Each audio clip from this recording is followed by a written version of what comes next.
It'll be helpful. Destination Hotel Court. We're gonna escape from this station.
Hi, Snow.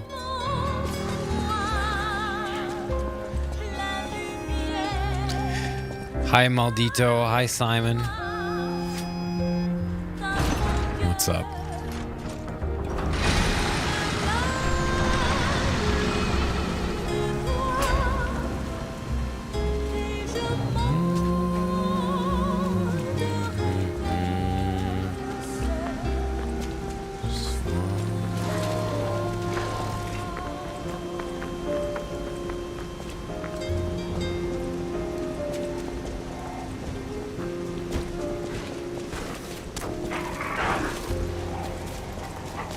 Hi, Gil.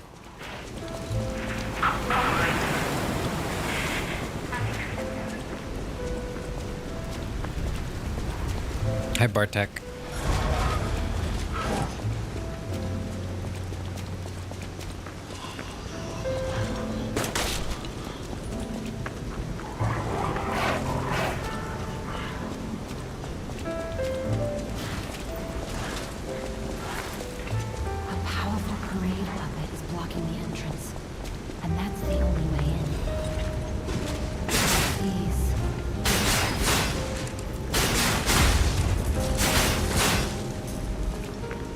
I didn't think you ought to be out here alone.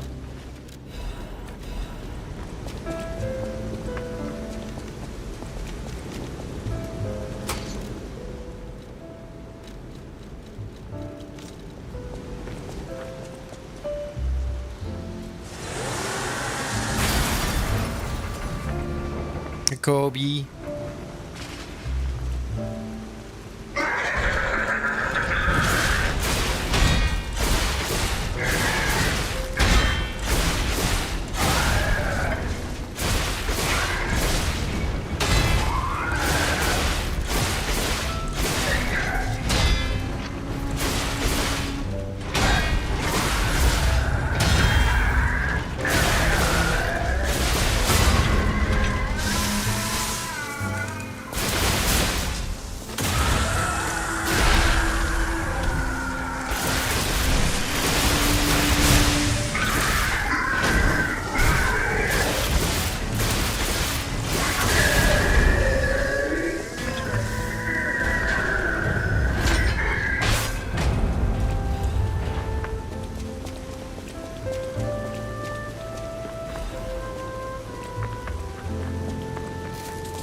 IT, so how did practice go today? Went okay. I feel pretty awake today, actually. I don't feel super fatigued or anything, which is interesting. Or were you talking about handstands? We talking about handstands?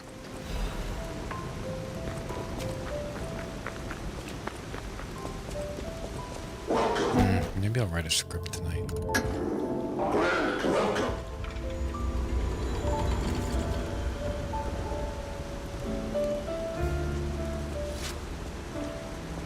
Oh, talking about handstands. Handstands were actually really good today.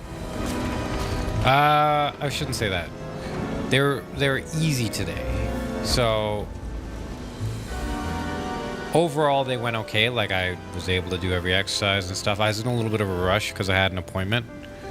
So I skipped one exercise, which is the 4-block walk, walking on 4 blocks to the right and to the left. But everything else went fine. Like, it didn't take as long as it usually does, which is nice. This is kind of what happens though. So every 2 weeks I give feedback to my coach, and he'll be like, okay, well, this is what you need to improve on, blah, blah, blah. And then here are the program changes. He'll change the program up. And so what usually happens is the first week of the 2-week cycle is very hard. And then the second week of the 2-week cycle is, it varies. Sometimes it's very hard. Sometimes it gets a little bit easier. And so this week it was a little bit easier. I don't know if that's just because I progressed better, or I have no idea why, but it does. But I'm fully expecting next week to be very hard again, because usually what happens is 2 exercises that I did individually are combined. Like, for example, a step up on the blocks and a step down, 2 separate exercises. I'm pretty sure next week it's going to be step up and then step down, which is going to be very difficult. Thanks, Joe Murray. The handstand glow up? What's a glow up? It's super inspiring. Thanks, man. Hey, let's be more careful. The Black Rabbit Brotherhood. I hate these guys. But don't be alarmed. My name is Jiminy. But We'll talk later. tomorrow I have another set of handstands to do, and tomorrow is also the harder day of the Rich people 2. So I do handstands 4 days a week, no place better. and it's in sets of 2. The first day, I don't need that. The first day is Carpet frenzy. like one-arm handstand conditioning focused, and the second day is one-arm handstands again, but the conditioning is planche focused. So lots of protraction, handstand push-ups, stuff like that. And it's definitely the harder of the 2 days. Like, it's definitely the harder of the 2 days. So I got to do that tomorrow. And then after that, I need to make a video. And after that, then I got to teach. And so tomorrow is going to be a very busy day. I definitely won't be streaming tomorrow at all. And so the video that I have to make, I have to write a script tonight, figure out what footage I'm gonna include, but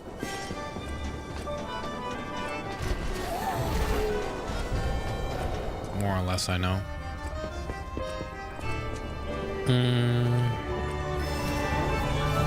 Does the pain in your hands become less apparent as weeks go by? So the pain in my hands used to be a really big problem. Like, it would be bad. Like, it'd be like, holy shit, this hurts. And then I would have 4 hours of handstands in front of me.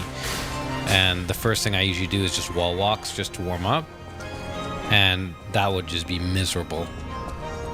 And then you could like feel my hands, and my hands were like, the muscles were like cords. Yeah, it was not good. And so I was icing my hands in between sets during the 4 or 5 hours of handstands, and then I told my coach that, and he's like, "Don't do that." He's like, "Don't do that. That's bad." And I was like, "What?" He's like, "Yeah, don't do that." But I had read research that if you ice your hands in between sets, then you can actually, like, this was a lifter study, you can actually lift more on the next set. So that's why I was doing it, but he's like, "No, don't do that." So I was like, okay. He's like, "Ice your hands after." And I was like, "Oh, but I saw another study saying that cold water, or like cold exposure right after a workout, actually limits muscle growth. You want to do it at like 6 hours after or so. So I saw that, and I was like, well, I guess it's just my hands. Like, it's not like I'm doing my full forearm or my shoulders at all. It's just my hands. So I started doing that. After handstands, I I get an ice bath. Like a little bucket. A mini ice bath. Sorry. A mini ice bath. And I just hold my hands underneath it, in it, like submerged in it, for 2 minutes, 2 minutes 15 seconds, before I eat my 1.5 pounds of ground beef. But which, you know, it's interesting because on some days it's horrible, like it's horrible, it's really bad, and on other days it's like it's bad, but it's like, okay, fine, fair enough. But my coach said, no, 2 minutes isn't enough. You need to do 8 minutes. But anyway, ever since I've been doing the ice baths, my hands definitely do recover faster. I don't know if they're making the same strength gains in terms of hand muscle, but, you know, it's okay. It allows me to practice the next day, then that's okay. So that's been helpful. And sometimes if my hands are really bad, I will ice my hands, like ice bath after training, and then ice bath at night before bed, just one more time. And that's made everything way better, like way better.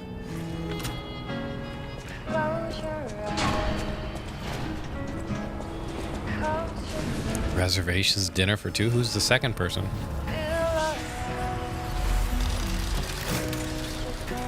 Hi, Hoochie Coochie. Where are you? Okay, hi. I know a lot of sports teams ice after. Yeah, there's like I know a bunch of UFC athletes used to do like ice baths immediately after, but no, I watched an Andrew Huberman podcast, and he's like, no, like there's studies showing that it actually limits muscle growth after, like the recovery. You recover faster, but you don't get as much as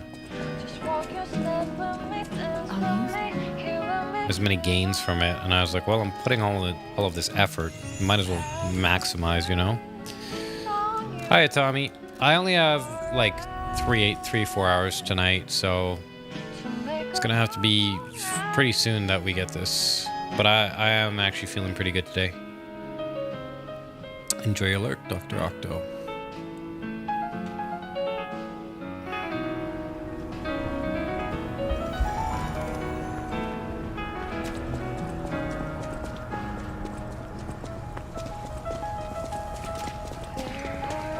Dr. Octo, before you lurked, do you eat a lot of pasta, man? I saw an Instagram reel of Italian pasta, and it all looked very good, but it also looked like I could eat like buckets of it and wouldn't be full. Like they just had like a forkful each, and I was like, is that how you guys eat pasta?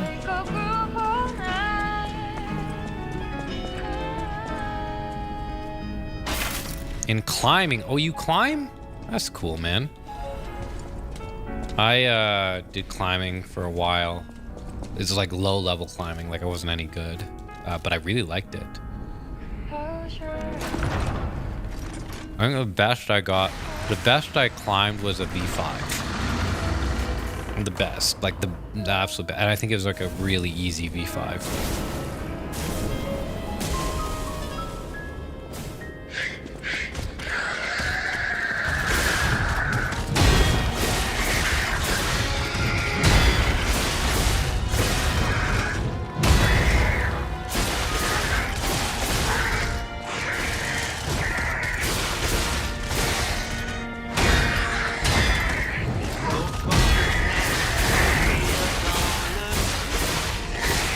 It's like a trade-off, man. Either I'm good at Scrap Watchman or I'm good at Green Puppet. I can't be good at both.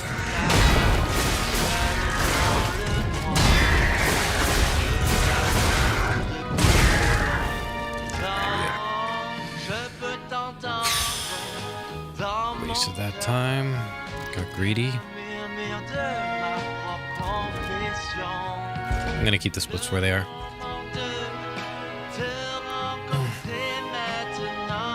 Had a shit ton of pasta, of course. All right. Do you eat anything with your ground beef? Salt and honey. Although lately I just replaced honey with maple syrup because it's all I had, organic maple syrup.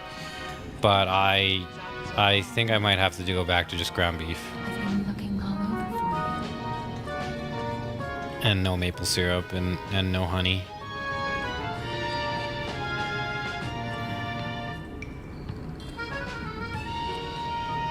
Jesse, I need Jiminy. Please escort him to the hotel. Sounds delicious. Oh man, it's so good. Ahoy! Greedless hours, yeah. Okay, you're right. Ground beef EVD. Get out of here.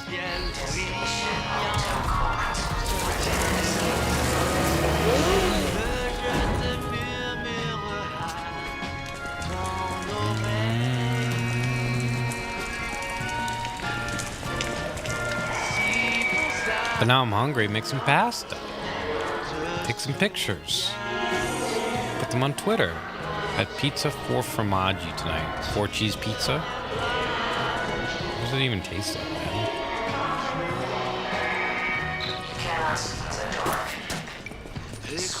How come you just don't do 1 cheese? What is 4 cheese? Does 4 cheese really taste that different? Or does it just taste like the strongest cheese in the 4?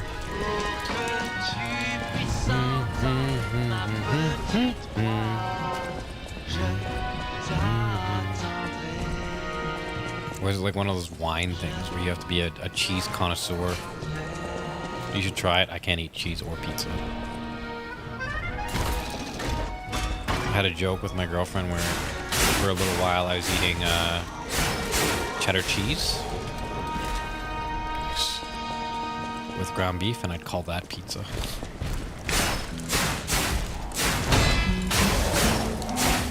And she would tell me it's not pizza. I said, "You're crushing my dreams." Lactose intolerant? Yeah, everything intolerant. Everything. It's like the same cheese, but they say it has 4.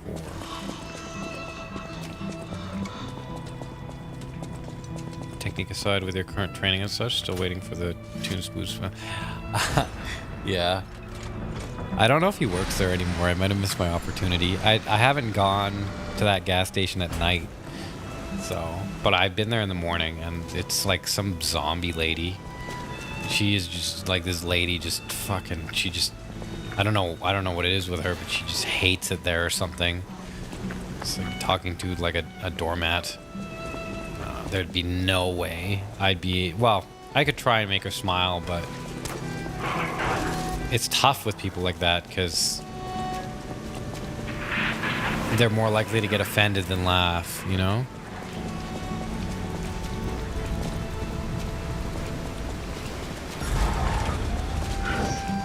They're very different. Okay. Yeah, but as for the climbing, I also was stronger pulling wise back then too, I think. Like I was starting to work on 1-arm pull-ups and stuff like that. Like I wasn't even close to getting it, but I was doing band-assisted pull-ups and band-assisted 1-arm pull-ups and stuff like that in efforts to work towards the 1-arm pull-up. And I think I was pretty close to a front lever. Like I had a straddle front lever. You are out here alone?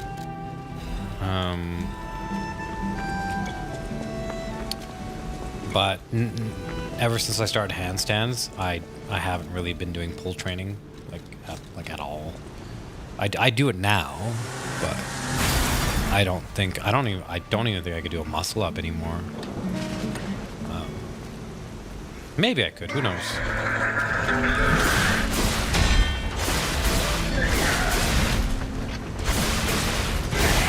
I missed.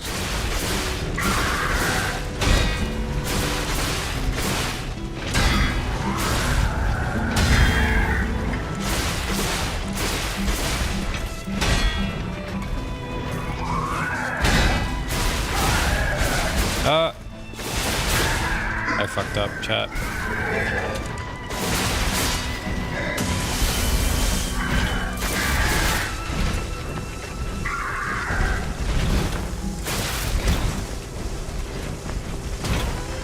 I fucked up, chat.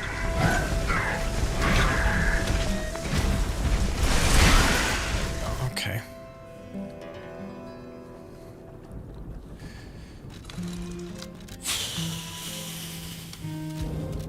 I'm over optimizing.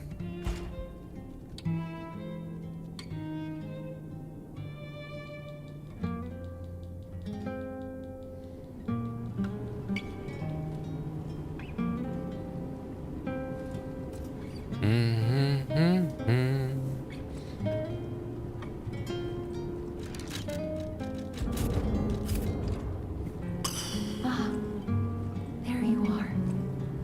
Take what I get. I'm looking all over for you. Although, I don't know, man.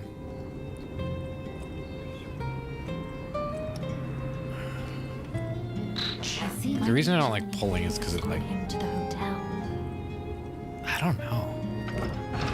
It's just not as Let's get you out of there. easy as pushing. Find something to Mentally. Like, mentally, it's not as easy as pushing. For me, anyway. Like, pulling myself up to a bar rather than pushing the ground away. It'll be helpful. It's just different. And I know it's like, well, just think about pulling the bar down rather than pulling yourself up. So,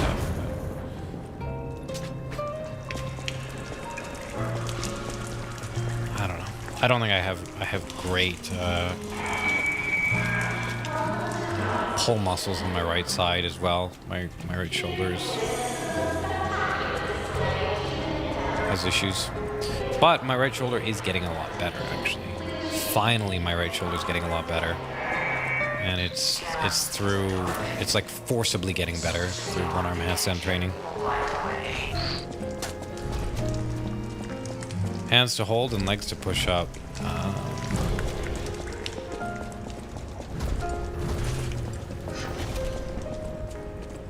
Climbing's scary.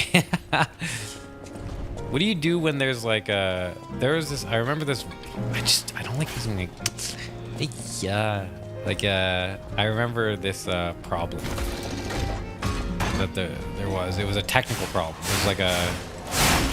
It wasn't too hard. I think it was like a V4. Like, it wasn't a V5. It wasn't too hard. It required almost no strength.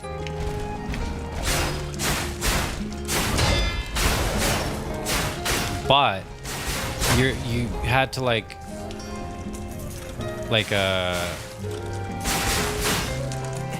starfish on the wall, and you had to, and your foot was like on the tiniest of little things, and it was sloped.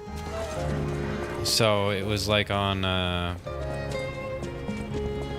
yeah, it was like you're not holding on to anything, but you're like starfish on the wall, so your hands aren't holding on to anything. Like maybe a little bit on the wall, but it's not like you're gripping anything. And then your feet are on these like little tiny slanted juts out of the wall. And you just had to keep your center of gravity in the right place and step up the wall. And God, that makes me so nervous. Like, I keep thinking my foot's gonna slip and I'm gonna like bang my knee on one of the slanted holds. And I noticed that climbers that never happens. They never slip. Their feet never, well, I shouldn't say never, but when they're in that position, I've never seen a climber slip. And I'm like, do I just not trust my feet at all, or are my feet just, you know, weak or bad at gripping? Like, what's going on here? A powerful parade puppet is blocking the entrance. You going for time? Nah. Way in. I'm just naturally fast. So please, be careful. Good luck. Thanks, man.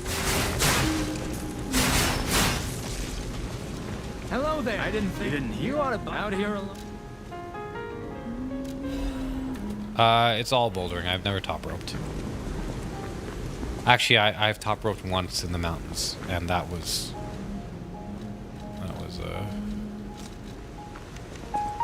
it was unpleasant. It was like good, but it wasn't good because of the people I was with.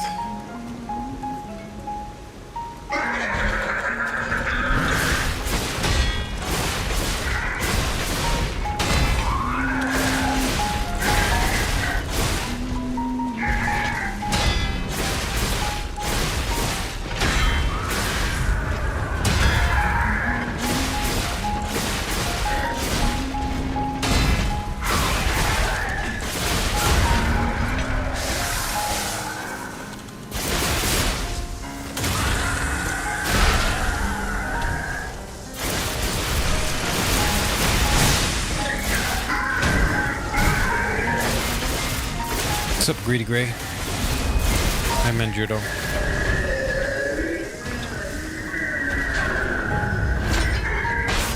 Ah, maybe I should clarify that last statement. The person I was with, I just don't get along with.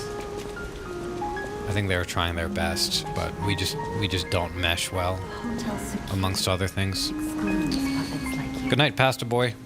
So you'll have to lie. Not good because of the people? Yeah. You're a special puppet after all. But it was cool. Although I noticed in the mountains too, it's like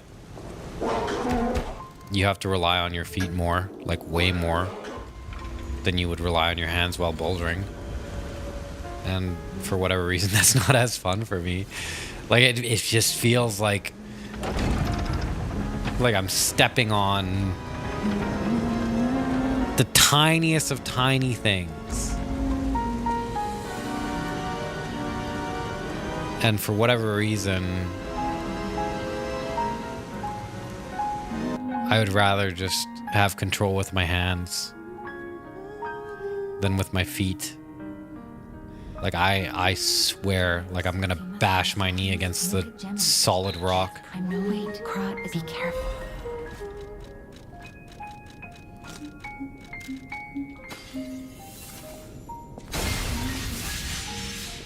I'll use.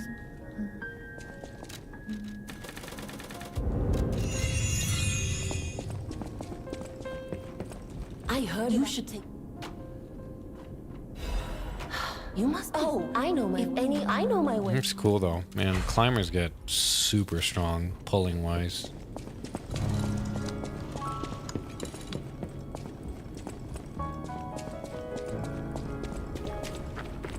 Super strong, man. It's interesting.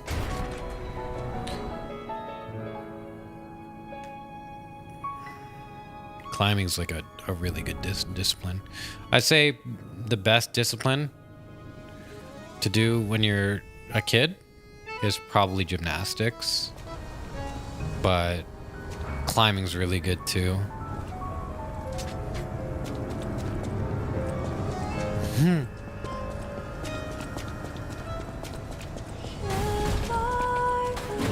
Hey, let's be more careful. The Black Rabbit Brotherhood. I hate these guys. But don't be alarmed. My name is Gemini. We'll talk later, when we're safe. Elysian Boulevard was a regular rich people row. You wanted fancy boutiques and shops. No place there. Karate as a kid. Yeah. Karate, like martial arts is good too. Like martial arts is very good. But if you're looking for overall, how do I put it? Development of the body, I think gymnastics is the best.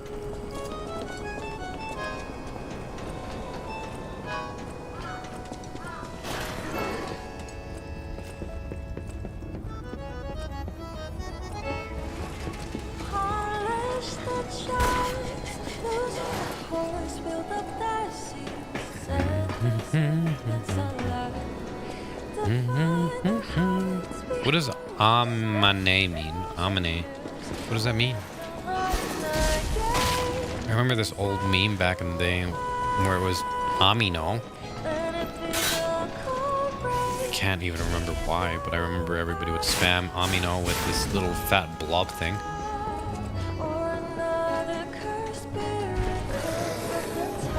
Ah, my knee. I see.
Wait. I can sense something strange. Jeepers. Is that a butterfly?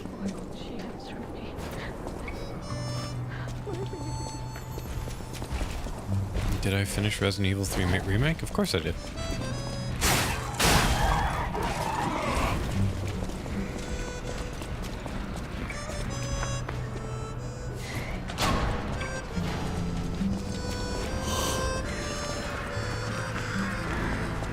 Come out, Geppetto!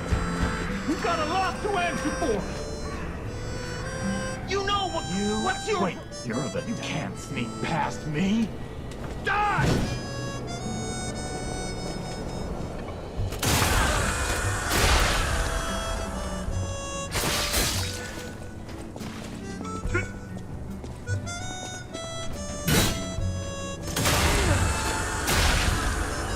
No, I finished it on stream. There's no way I'd play that game off stream.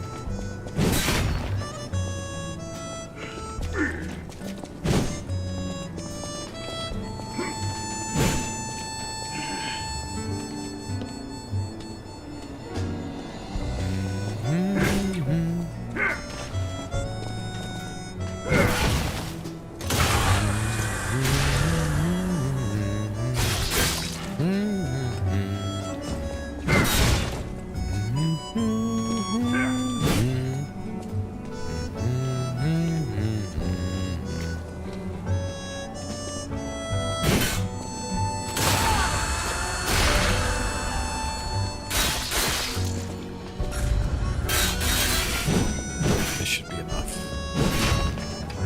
Timer? Yep. I imagine. It's true. It's a dream come true. I understand, but in order you.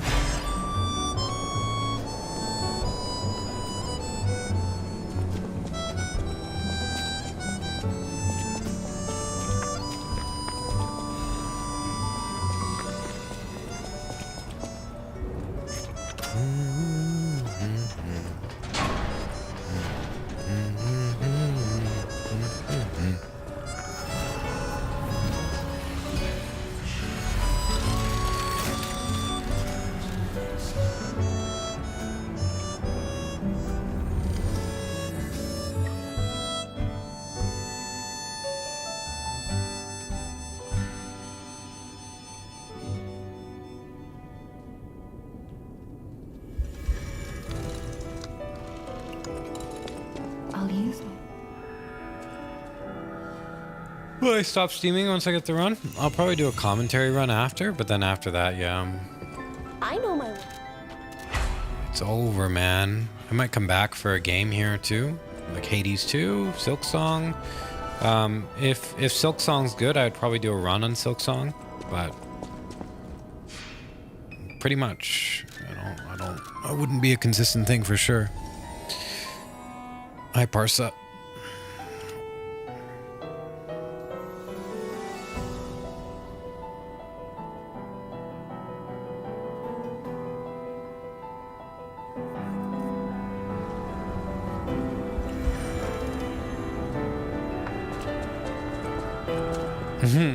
Sorry, guys.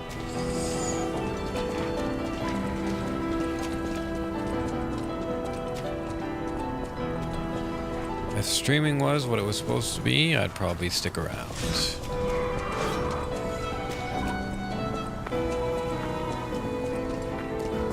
But it's not.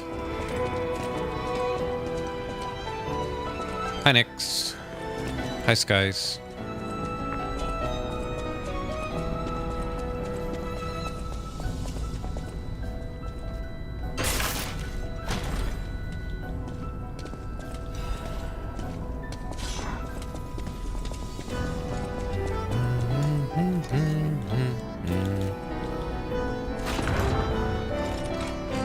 I did finish Tears of the Kingdom, yes.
nice to hit. I've played both Neo and Neo 2, yep.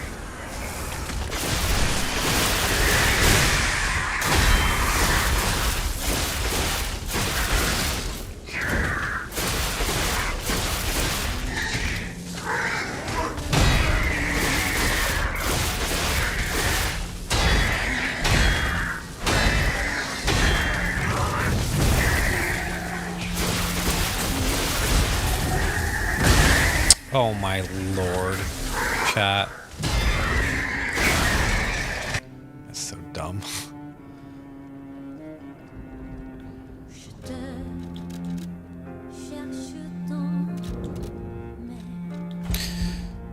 Did you enjoy Lords of the Fallen? How do you feel it stacks up? I didn't play it. Why do you guys assume I played Lords of the Fallen?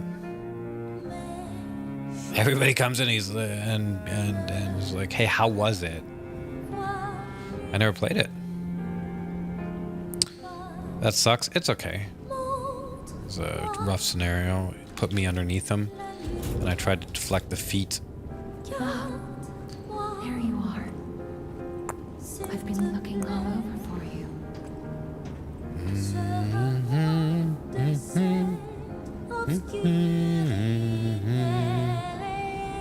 By the way, YouTube people, how are the videos, the video guides? Does anyone watch them? Thoughts on Lords of the Fallen? Why didn't you play it? Because it looked like garbage. Not sure I'll stick around, haha. You better, yeah, get the fuck out of here, man. But the stream. Don't waste your time. Probably will not do well here.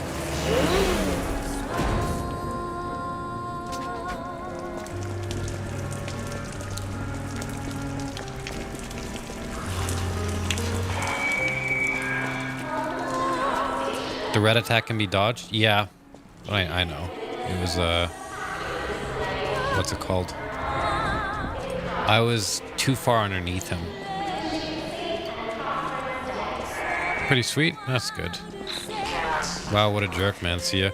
What a little snowflake bitch. Maybe you should go tell your mom, huh?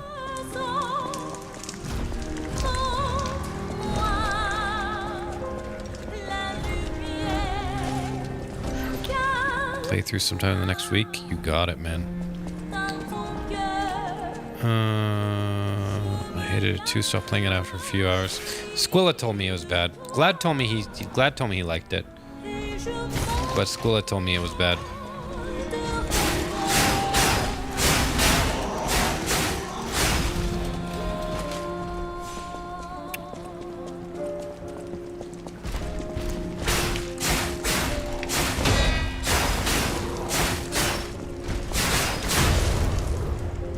I agree with all of Squilla's points, yeah.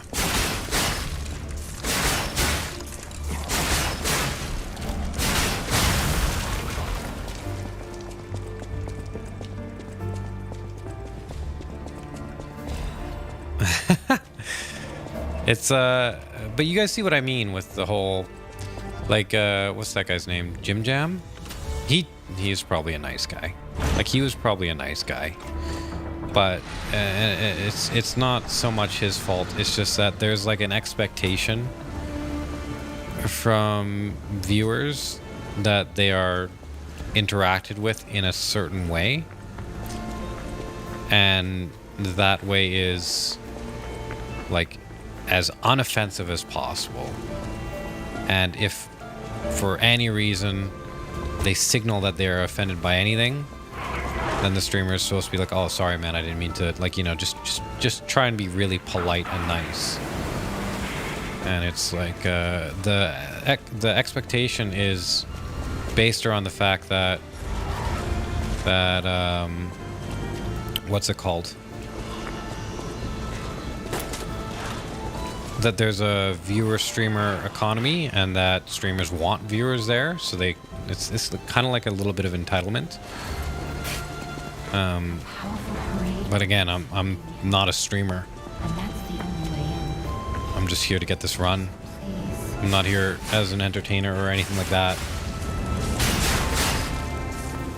and people like that, like the behavior, maybe not the person, but the behavior just makes it harder to get the run.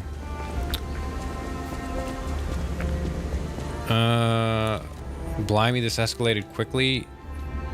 I only asked if you enjoyed Lords of the Fallen.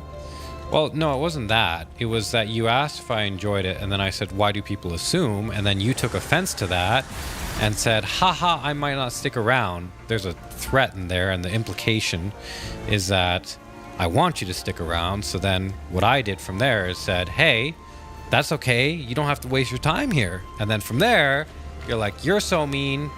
I hate you. Paraphrasing. And I was like, yep. 6, 7, 8, 9, 10, 11, 12, 13, 14, 15, 16, 17, 18, 19.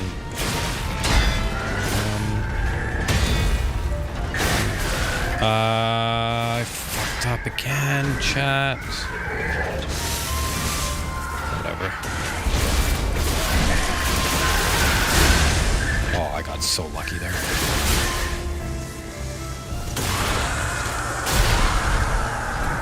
I got so lucky. That's a backup strat, though. That's good. There's zero expectation for me. I'm a 40-year-old man. I just think you're unnecessarily rude there. I'll get over it. Don't make a huge thing out of it. Well, that's what I literally just said. The unnecessarily rude. It's like you were expecting something of me. I answered in a way that wasn't intended to offend. You got offended by it.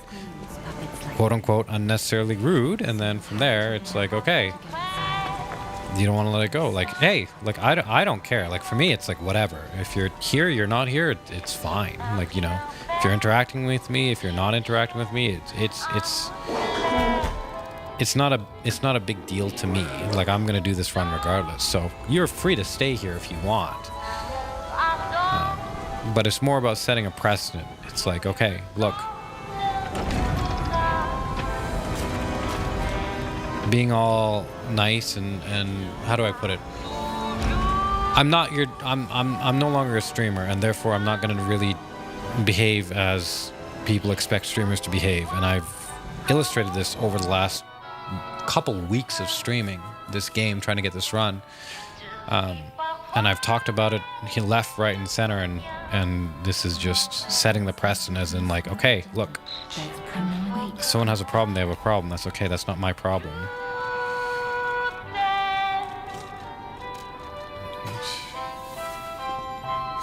Why even do this live then?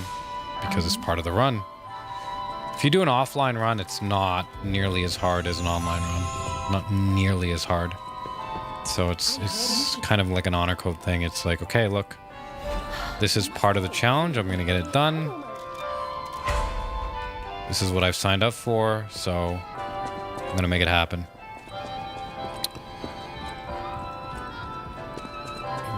Okay, let's rewind. Let's go to hand. You didn't play Lords of the Fallen. Got it. I'm not here to... Fair enough. Then we're all good. You and I, we're fine. No problem at all. I appreciate the... What's it called? The maturity in conflict resolution, because I think most people in your position, when they're put in a spot, on the spot, and attacked, which is what I was doing, you know, they will just retaliate and either leave or be upset about it, but you handled that pretty well, considering. Hey, let's be more careful. The Black Rabbit Brotherhood. I hate these guys. Did Squilla switch from the umbrella? I don't think Squilla's even... My name is Gemini. We'll talk. Man, I don't think Squilla's even doing this run. Like, Squilla... I gave this analogy last time with the whole butterflies and stuff. You wanted fancy boutiques and shops. No place better.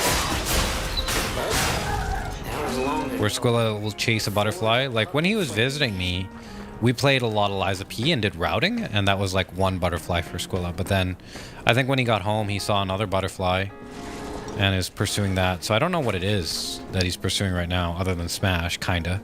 Like, in and out, but... I doubt he'll do a Liza P no-hit run. He might.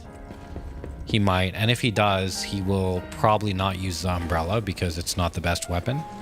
He'll probably do something similar to Mario's route. But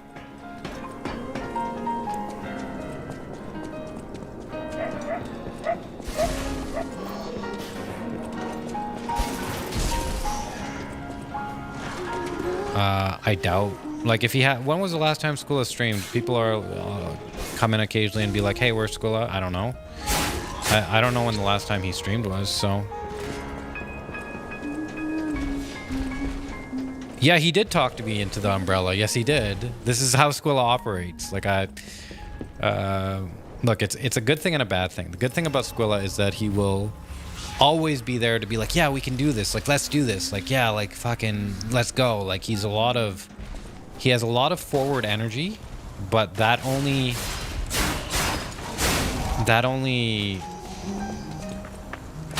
is there momentarily. It's fleeting, you know? So I was going to use the rapier, this weapon, the one I'm using right now, but Skula's like, no, the umbrella's better, man. You should use it. We did some testing. He's like, you should just use it. And I was like, listen, if I use it, I'm going to commit to it. He's like, yeah, you should just use it. I'll use it too. And I was like, I told him at the time, I was like, you're not going to use it. You're probably going to use the trident. And then he was like, no, man, I'm going to use it. And then like the next day he told me, he's like, or not the next day, like the next week he told me, he's like, I'm probably going to use a trident. And I was like, yeah, I know. And then he was like, yeah. And then he just didn't do a run. So I was like, yeah, he's not going to do this. He probably got distracted by something. Something strange.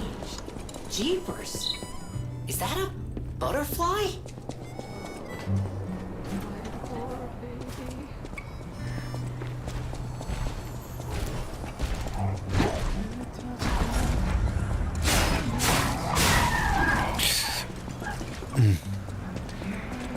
But who knows? If he streams again, he might. Like, you know. I don't know. I told Squilla probably about a year back that he was done streaming, and he's like, no, man, like, no. And I'm like, no, man, I can hear it, like, you're done. And he's like, no, and then just recently he's like, yeah, I'm part-time, and it's like, yeah, I understand.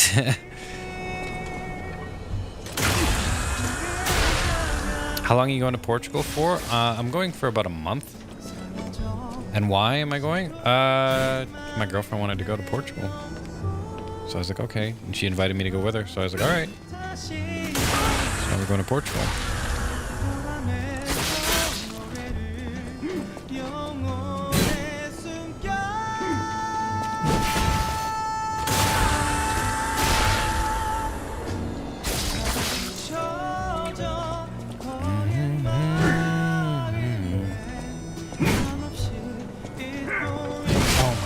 Stuck on the barrels. Jesus Christ. Do you make decent money coaching? Yeah, technically. Depends how much I do it. Private 1 hour with me is $120. So, and I probably could charge more than that. But I don't, it's hard on my body. And if I'm doing handstands, a month?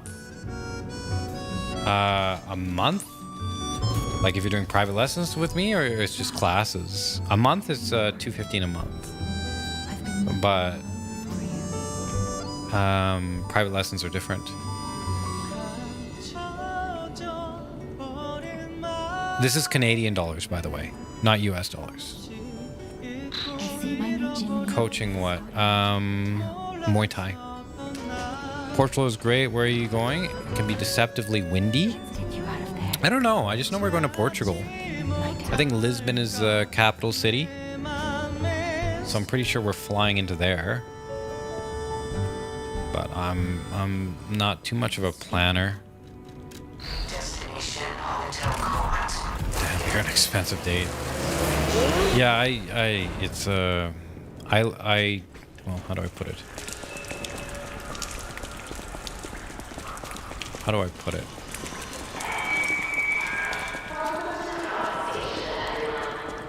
It's an interesting thing, Muay Thai and fighting. It's an interesting thing because most fighters that are Muay Thai fighters or strikers aren't super cerebral. Like there are a few of them that treat it very strategically. But most people that are drawn to fighting are like they just enjoy fighting. Like they just enjoy brawling. It's not necessarily about I have to put the music back on. It's not necessarily about a technique or an art for the majority of people that do it. And the consequence of that is that developments of teaching methods, like the way it's taught, isn't really efficient. And most people don't really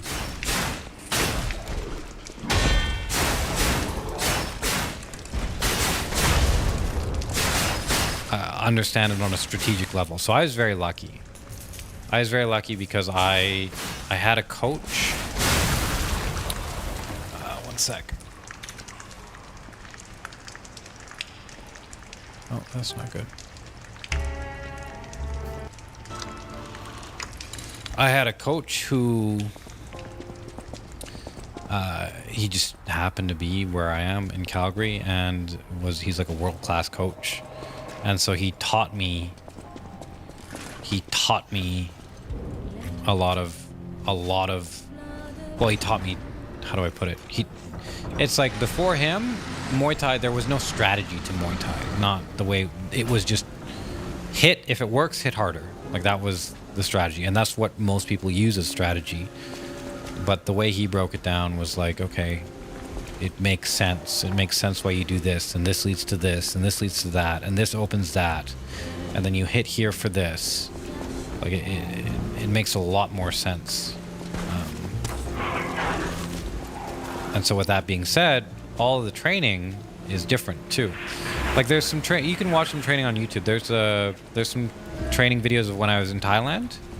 I was holding pads for a fighter. The fighter I was holding pads for, he lives here. He fought the best fighter in the world, which is just a feat in itself. He lost, of course, but even fighting that fighter is like a big deal.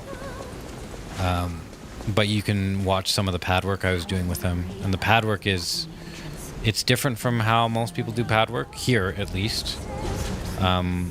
Most people do pad work here where they're like, okay, like jab cross hook, they'll call a combo, and then the fighter will hit the combo. The fighter will be like, okay, now I jab cross hook, and then they'll jab cross hook, and then you move around and it's like cross hook kick or something like that.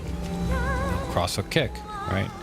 The way I hold pads is the fighter throws. He just decides whatever he wants to do, and I'm supposed to catch it and almost treat the.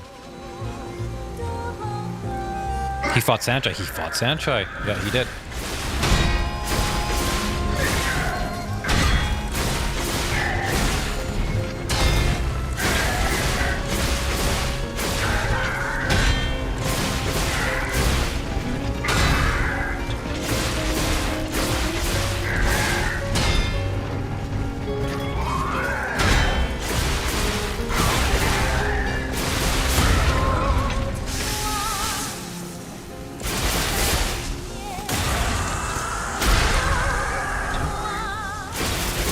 Should be on YouTube. If you search Abdu Haddad versus Sanchai, you should find it. You should find his fight with Sanchai. And if you look at my YouTube, there should be a video that says like last day in Thailand or something, or pads with Abdu or something like that.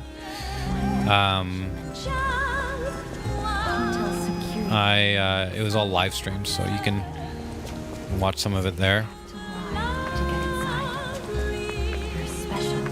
Who my favorite Muay Thai fighter was. Oh, that's a tough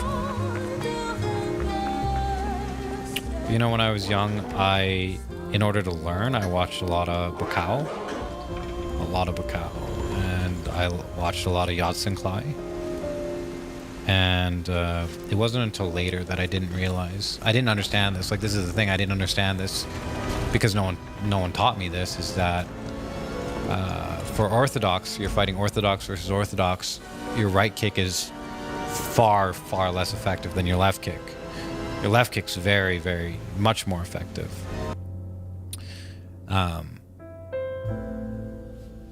And so I tried to do what people. Well, this doesn't matter. That doesn't matter at all anyway. I know. Wait, cry. Be careful.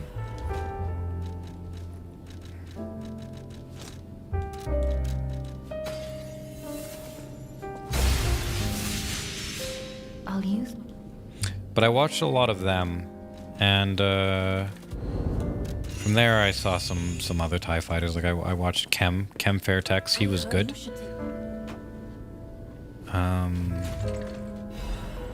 You must. Oh, I know. I watched Adachai, I know my way. but I think my favorite was probably Samrak Kamsing, because the way he fought, it was really cool. But he broke, like, you know how in anything, like for example chess, there's specific rules that you'll follow as a beginner. Chess, okay, you want to generally not trade a knight for a bishop. You want to, of course, definitely not trade a rook for a knight, or a rook for a bishop or something like that. You don't want to really destabilize, weaken your king.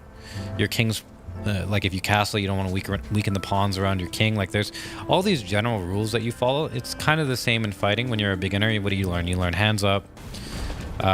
You learn.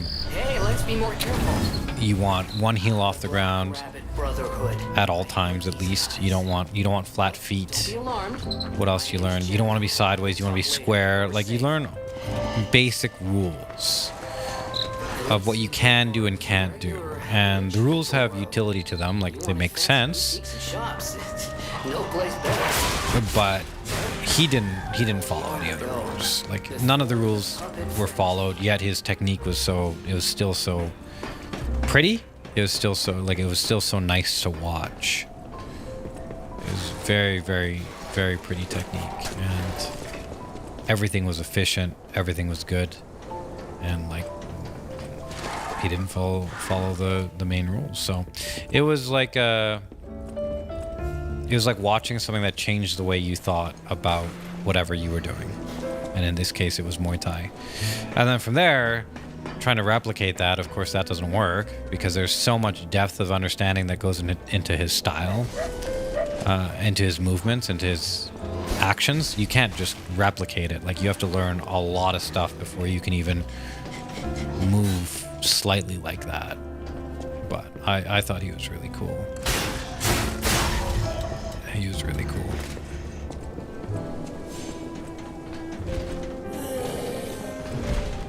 Yeah, and he was always smiling and laughing. That was good. It's good to watch that. Is it snowing over there in Calgary? It's snowing a lot, yeah. I actually just shoveled my driveway before I did this.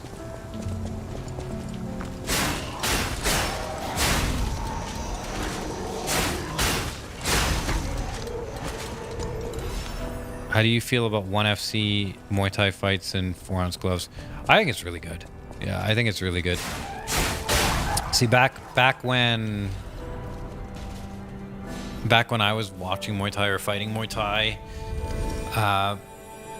no one really knew what it was. People knew MMA because of UFC, but people didn't know Muay Thai, and they didn't appreciate Muay Thai either, even though I thought Muay Thai was like just... I thought it was just more... There's more beauty to Muay Thai than there is MMA, but MMA was a lot more popular. So there was a lot more money in MMA, and there was a lot more stability for the athletes. That wasn't the case for Muay Thai at all. But 1FC has brought like a lot of really, really good fighters, and they actually get paid well. Like they get paid for the level of expertise and skill that they have. Like boxing is still paid the most, of course, because it's been around forever and there's been money in it forever. But Muay Thai, there's been no money, so having like really good Thai fighters, Wait, you can't sneak past me? Die! and allowing them to compete for big purses is, I think it's really good. 4-ounce gloves don't matter too much. Like, it's like a nice thing.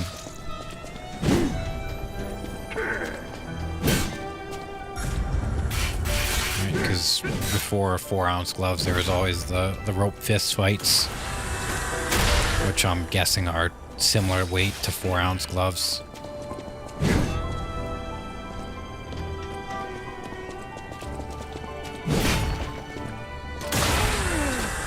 Are groin shots legal in Muay Thai? No. No. That's a good example, though. I think any martial arts where groin shots are legal, there would either be one, no competitors, or there would be no martial art. It would all just be groin shots. It's like, you know.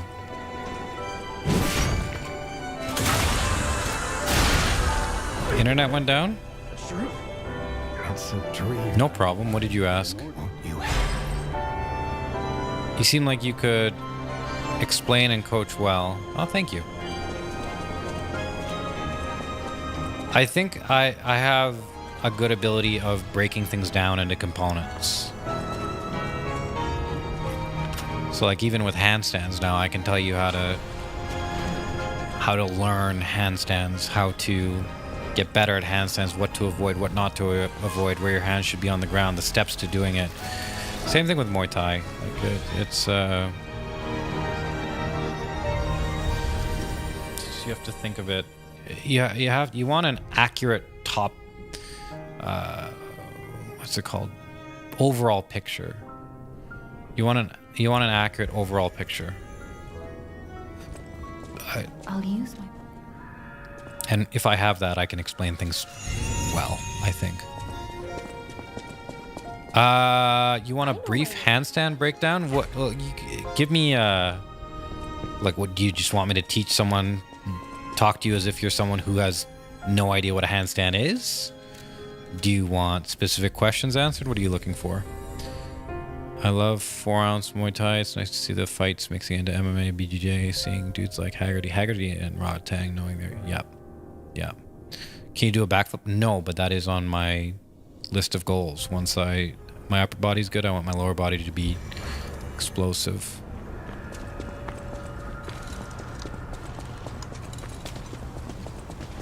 I did watch Ong Bak, yeah. I taught myself to spin on my head, made around once. That's good.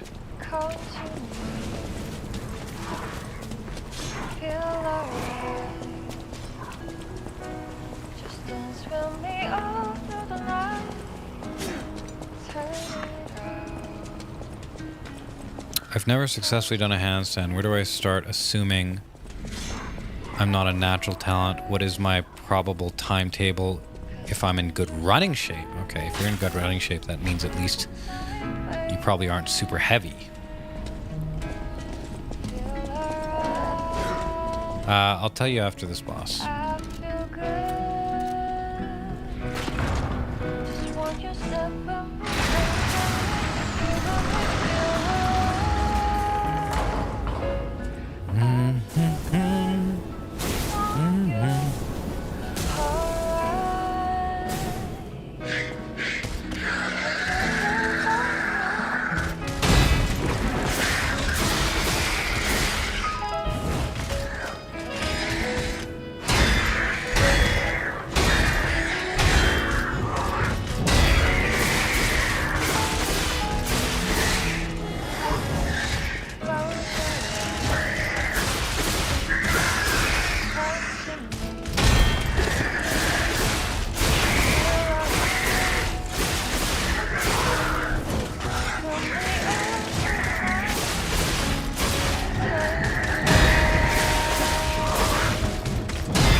Oh my god, my Fable. That's not good.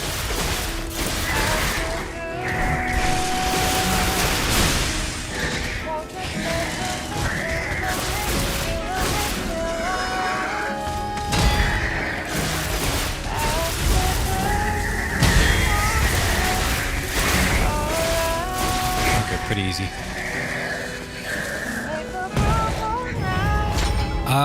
Okay, so handstands. So again, you have to be specific on your goals as well. So do you want a hand balancer handstand? Do you want a strength athlete's handstand? Are you fine with a banana handstand? Are you looking for more like an actual kinesthetically efficient handstand? I'll just assume you want a hand balancer's handstand because I think those are the best types of hands. Those are actual handstands. Those aren't just brute force in terms of strength. Like there's lots of really strong calisthenics athletes who can do one-arm handstands, and you look at their one-arm handstands and they're really strong, but they're brute forcing it. So like their backs are usually arched. It's usually more chest focused. It might also be on a bar instead of on the ground. Remember, be careful, beware. So there's lots of ways to get an actual handstand or a one-arm handstand, but if you're looking for the hand balancer way, which is, you know, everything's stacked, most of the balancing is done in your wrist and fingers rather than the rest of your body, and it's efficient, then what I would recommend to anybody who wants to do that is 3 things. First, I would experiment with crow pose, which is a yoga pose, where you put your hands on the ground, you bend your arms, so your head goes closer towards the ground, and then you put your knees on the backs of your forearms, on the backs of your biceps, on your triceps, and you'll balance in like a little ball, basically. And from here, you can get used to some of the strain that's going to be on your wrist, because there's going to be a lot of strain on your wrist. So that's component 1. I would have everybody do that depending on your level of fitness. Component 2 is you're going to need to learn how to fall, because we're going to be doing a lot of work against the wall. So what you're going to do is you're going to, I would rather show you this and try and talk you through it, because it's not going to make too much sense if I talk you through it. But basically what you're going to do is Just ask it. Just you're going to walk up the wall with your hands so that your chest is to the wall.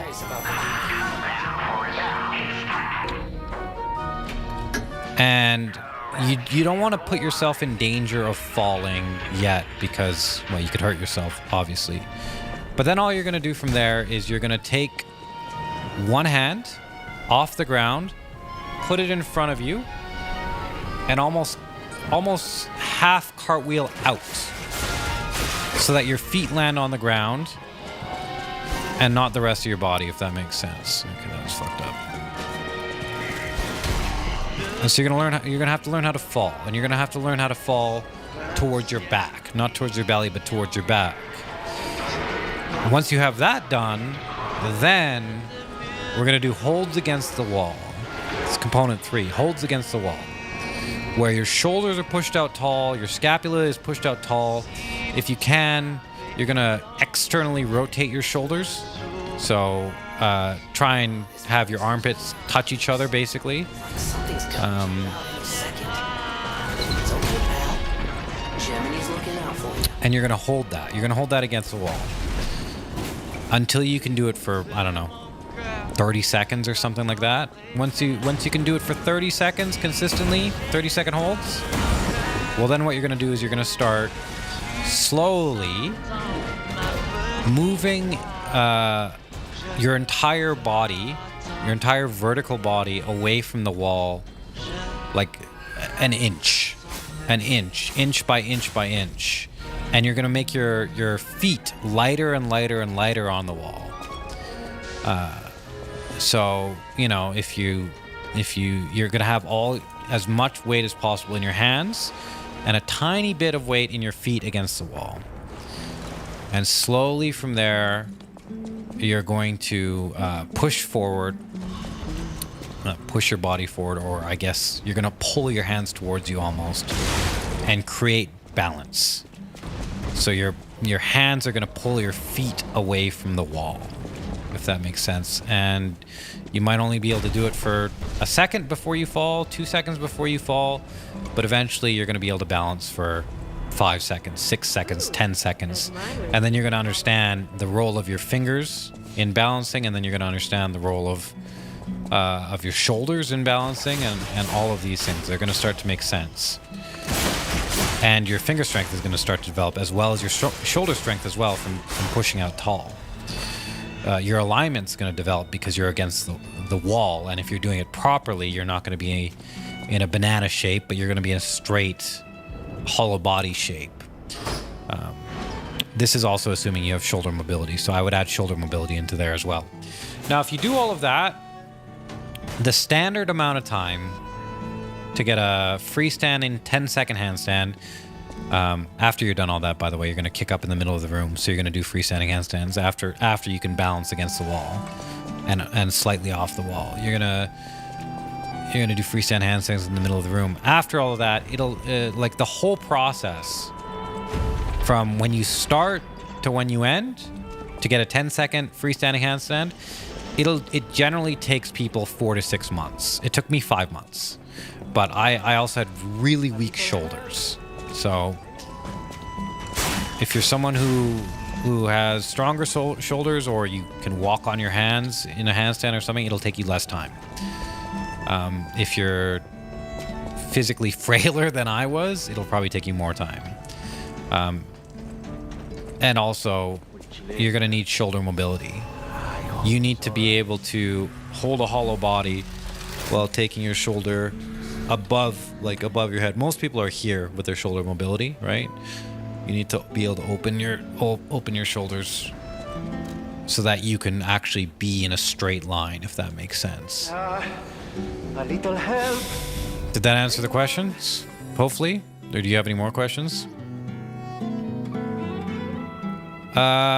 Is one arm push-up about balance as well, or can only brute force? So one arm push-up is interesting because most people do them wrong. One arm push-up, when done wrong, is actually not that hard.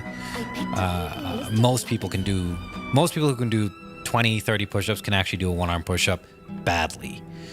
And it's you'll see it, they'll twist their body, their one hip will be up, the other hip will be down, and then one shoulder will be jacked. Like, it won't actually be like a push-up, it'll be like a crooked push-up. That actually makes it a lot easier, like a lot easier. But if you're gonna do a proper one arm push-up where your body stays level, everything stays square, it requires a lot of strength in the arm, but not only like a chest strength, it requires tricep, like a lot of tricep strength, and I would argue a lot of rotator cuff strength as well.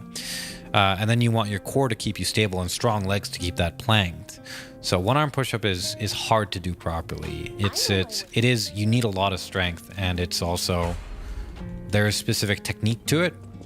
And the problem with it is there's not really incentive to do a proper one arm push-up because it's not like the strength gains are great.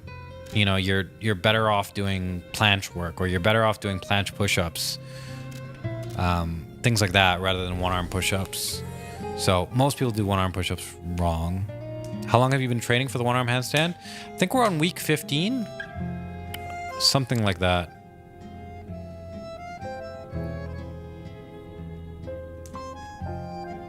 Trying to build better balance, and thought I'd also gain strength in my upper body because I've neglected it in a while, focus on running. I also just like listening to people talk about things they're knowledgeable. Yeah, so if you just want that, then just do wall walks. So just like if a wall is here and you're upside down, and let's say this is your belly, just put your legs on the wall and then just walk up until you're flat and then back down. And at the top, elevate your shoulders, like really elevate. Don't just sit here. Elevate your shoulders, push out tall, and then walk back down. And try and keep your arms straight. Try not to bend your arms too much, and that'll build a lot of strength in your shoulders. And it's you won't have to deal with the frustration of balance and all of the things that come along with handstands, because handstands are great, but what people don't understand about them is that traditional strength training, you do a bicep curl, right? Or push-ups or whatever, you're going to go until failure. You're going to do 10 push-ups, you fail, 20 push-ups, you fail, or you're going to go close to failure, whatever. Handstands, in order to do the exercise, like in order to do a bunch of the exercises I have in front of me, I'm not only competing with muscle failure, but I'm actually competing with balance. So if I go up into a handstand and fall out of it, that's a wasted rep. Like, it doesn't count, right? So if I go up into a handstand and I'm trying to straddle my legs and go onto one arm, just momentarily, I have to first kick up into a handstand, I have to straddle my legs, and then I have to shift my weight. And I have to do that without falling in order to work the specific muscles and skills that I'm trying to work. That's not the case when it comes to just most forms of training. That's where the frustration comes in for handstands. Is like some days you just have bad balance days, or some days you're just not mentally there. So the workout takes a lot longer because you're falling. You're falling out of it. It's like, yeah. So imagine if you weren't on top of your game and you were doing bicep curls, and every now and then the weight would just fall out of your hand, and you'd have to re-pick it up and start again with the whole leg thing that people do where they move it up to the proper position. Or not curls, that would be overhead press. Sorry. So if you aren't into handstands specifically, like you aren't like, I want a handstand, I want strength,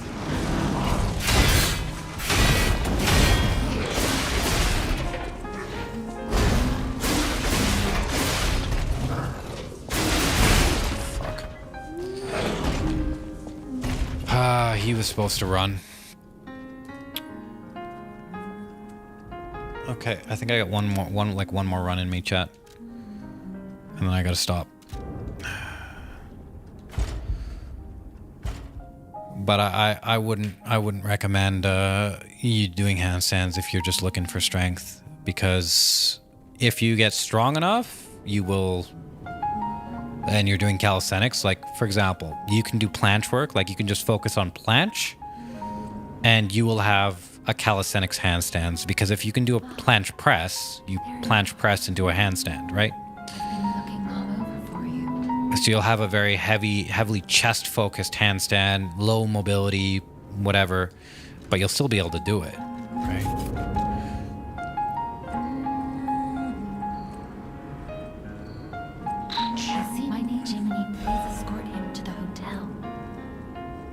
Yeah. Let's get you out of there. Find something that might help.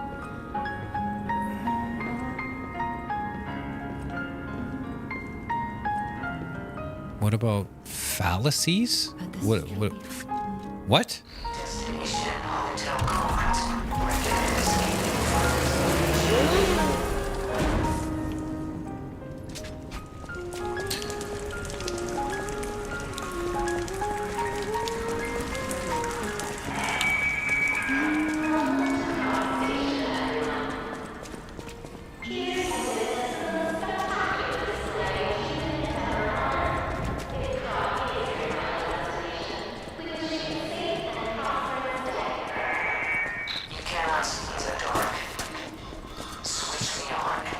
No foot push-ups. Those are planche push-ups.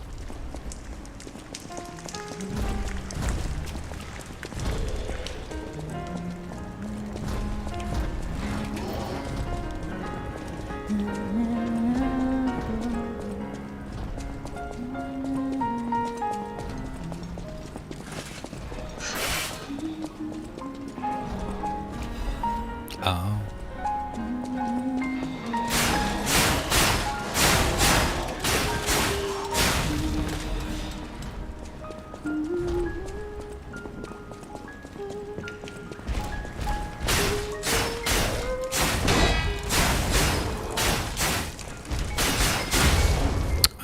Do handstands fix posture better than normal exercises at the gym?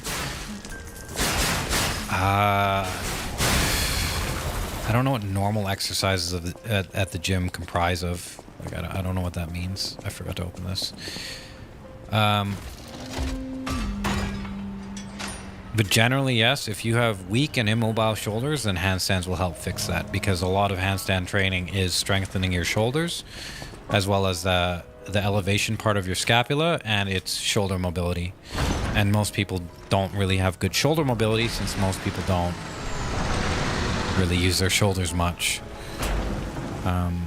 Or people that do lots of pull-orientated things have very tight lats oftentimes. Like climbers will generally have very tight lats unless they stretch. And handstand, like if you're doing proper hand balancing training, you will be fixing that. So yeah. But I can say, for me, I used to have, like when I was fighting, I had back pain, upper back pain all the time. Like my upper back was like a rock, and it's because I didn't have enough muscle. I did not have very much muscle in my upper back, and it was always tight all the time because of that. And a combination of handstands and back bending, so thoracic extension, I guess would be the kinesiology term. I have zero back pain, and it's not even a thought anymore at all.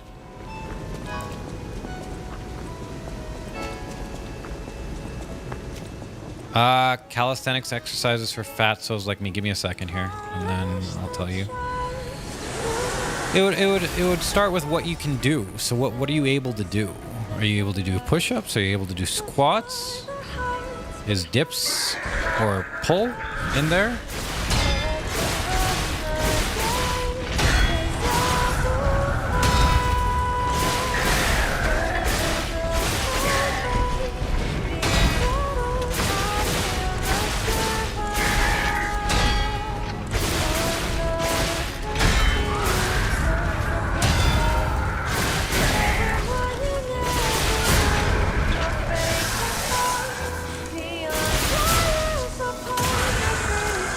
Thanks, DC.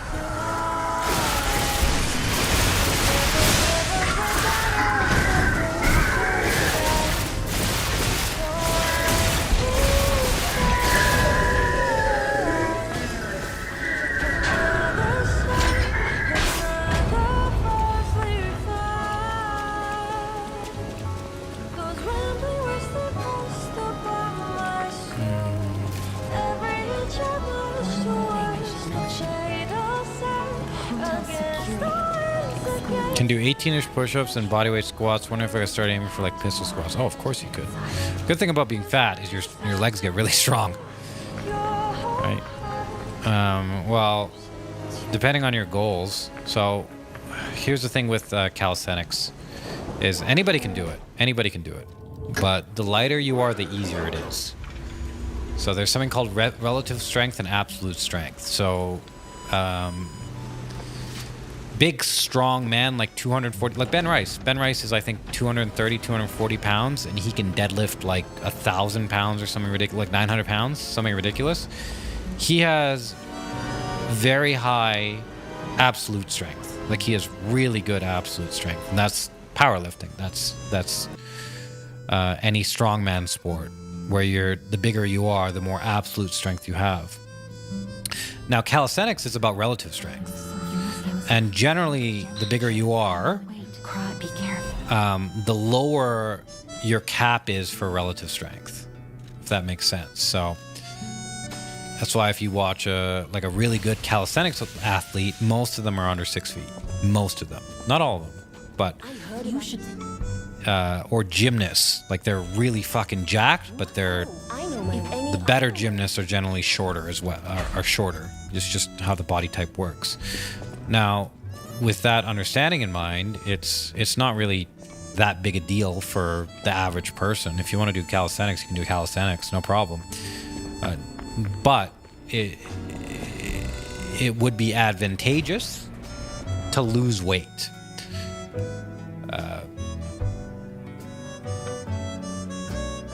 if you are going to pursue it to a, you know, a intermediate to advanced level. Now, if you don't want to, or you want to lose weight, great. That's a whole separate thing. But if you just want to work on calisthenics skills where you're at, then yeah, of course, if you can do 20 push-ups, you can start working archer push-ups. And archer push-ups are just starting to isolate Let's be more careful. or putting more load on one arm than the other. These guys. Right, and as long as you can do it with good form, you don't feel like your shoulders are going to pop out, etc. You're turning your hand properly, great. Do archer push-ups. Eventually, after the archer push-ups, you'll be able to do one-arm push-ups if you train it for long enough and in the proper sets and reps and stuff like that. And then it's the exact same thing with your legs. Now, I will say, training legs in calisthenics sucks. It's far less efficient compared to just having like a barbell squat. Far less efficient. So, like, for example, you could do 3 or 4 sets of 3, you know, relatively heavy barbell squats, or you could do, like, depending on your level, like 5 sets of 10 pistol squats on each leg. Like it just gets really tedious. But the same thing as the archer squats, or sorry, the archer push-ups. You're going to start just working archer squats, or they're also called Cossack squats, or in yoga it's called Skandasana. The movement is similar to Skandasana, where you're just going to stand with your legs a little bit wide apart, and then you're going to bend down into one leg till your butt is close to your heel, and then push up, and then bend down into the other leg, and you're going side to side, like Goku does. Like you know, a lot of you see this in a lot of movies and stuff. I'm pretty sure like Jean-Claude Van Damme and people do that too. And if you're having trouble with those, like you can't do archer squats, then you're going to work on deep squats first. You're going to try and get your bodyweight squats not just to 90 degrees, but to where your butt is almost touching the floor. It's getting close to the floor.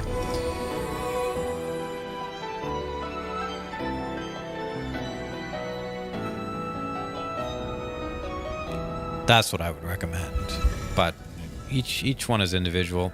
The more important thing than all these details, I would say for sure, is just find something you enjoy doing. Make sure there's a physical aspect to it, and pursue that. That would be it. That way you get consistency out of it. As you get consistency out of something, you will, no matter what, learn more about it and learn more about yourself, and that will progress you down a journey, which will keep you doing whatever you're doing.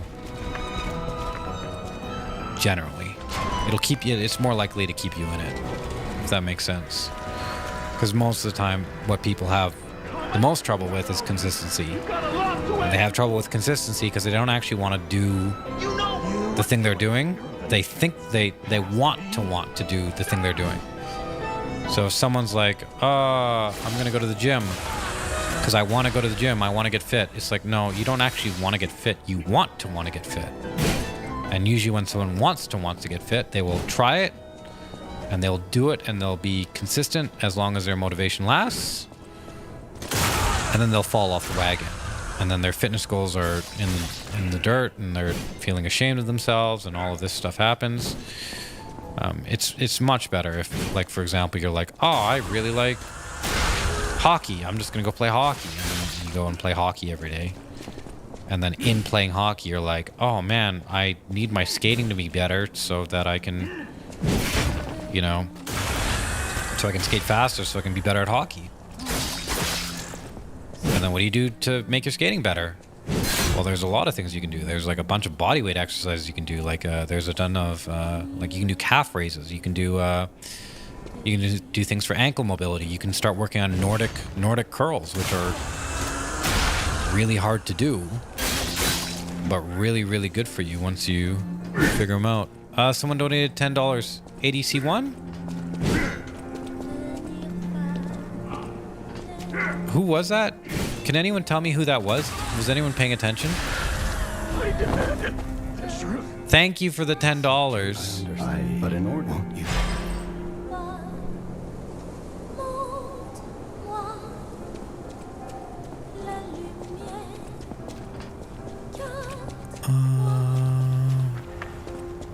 Was no one paying attention? Okay, give me a second. I'll have to check.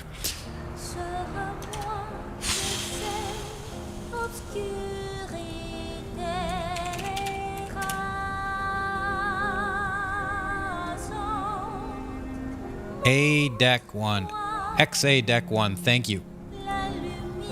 Thanks, Noah. Thanks for the $10, man.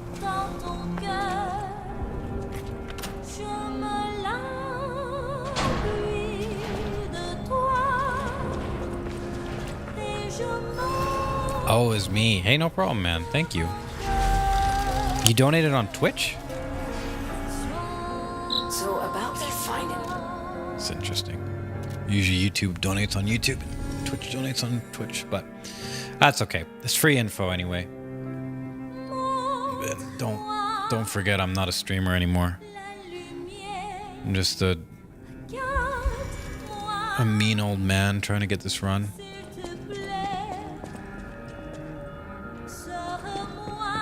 I know my. I feel like I'm missing a bunch of shit. Did I not level or something? Oh, I didn't level. A link on YouTube. Others. I don't even know how to do that, to be honest.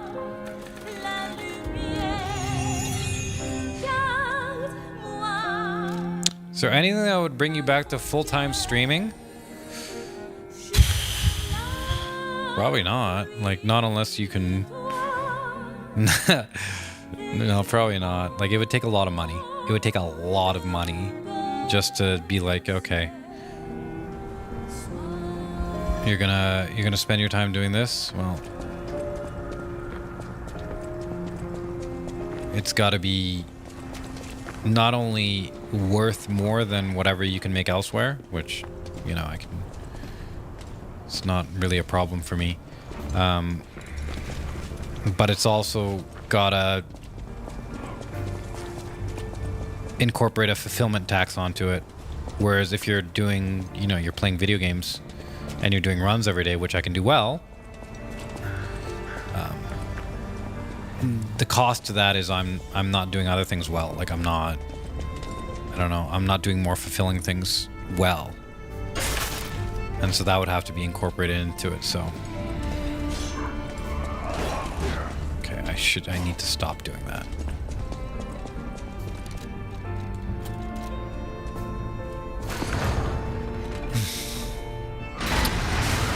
And that's not something that I think will happen. It doesn't really.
Serious, man? What is wrong with me? Okay, let's do it again.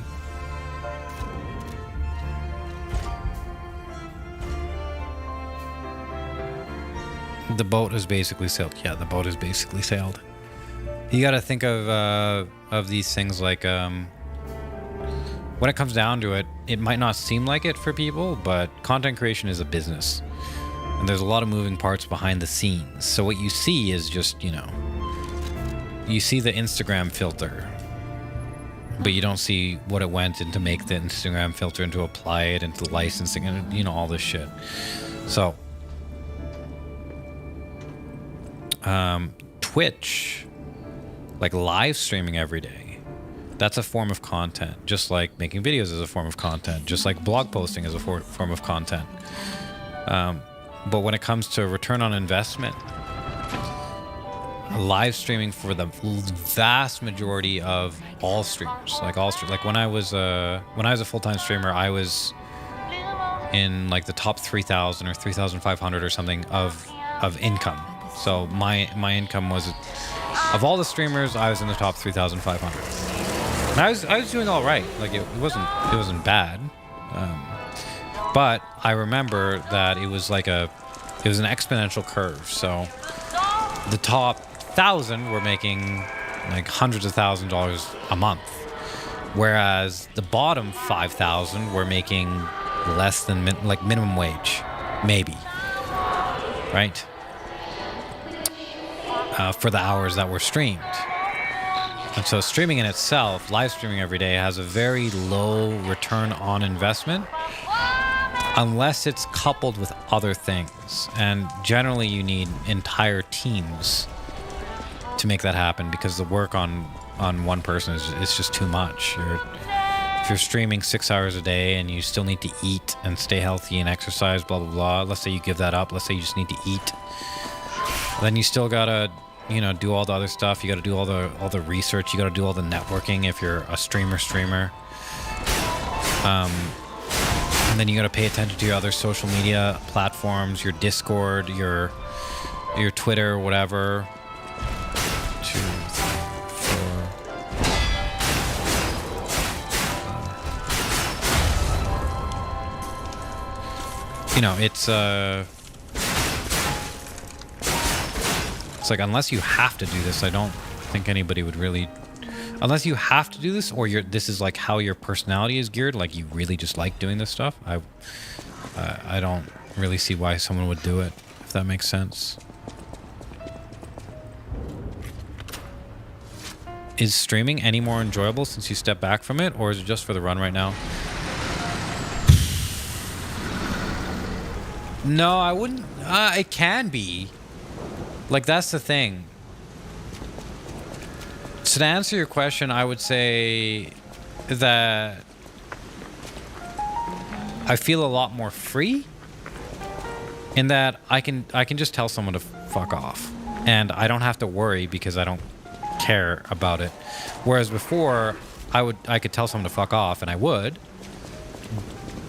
but I would still care about it because it's like I'm technically hurting my business by doing that, right?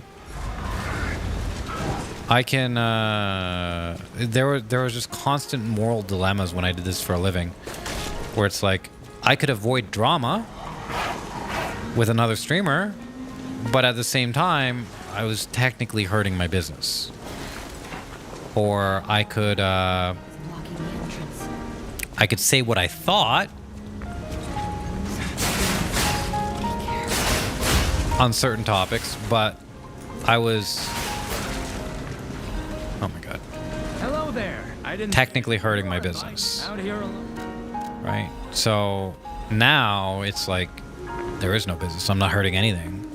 I can say whatever, and if it hurts someone's feelings, it hurts someone's feelings. That's fine. If someone comes after me, it's fine. It's not a big deal. Whereas before, it would affect, like, you know, my monthly income. It would affect not only my monthly income, but my future income and stuff like that. And so it was before, I would say,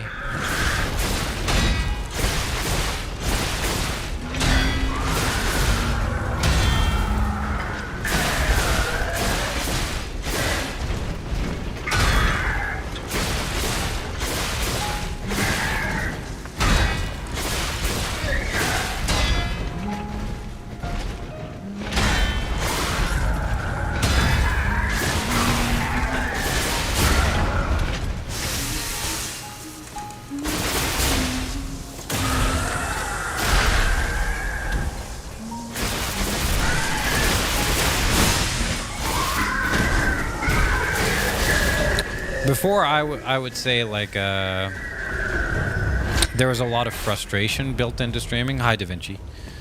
A lot of frustration built into streaming because there's expectations, and there's always going to be expectations. Like you see this all the time, where people expect you to behave or act a certain way or be nice, or want to have them around and stuff like that. And now that's not there.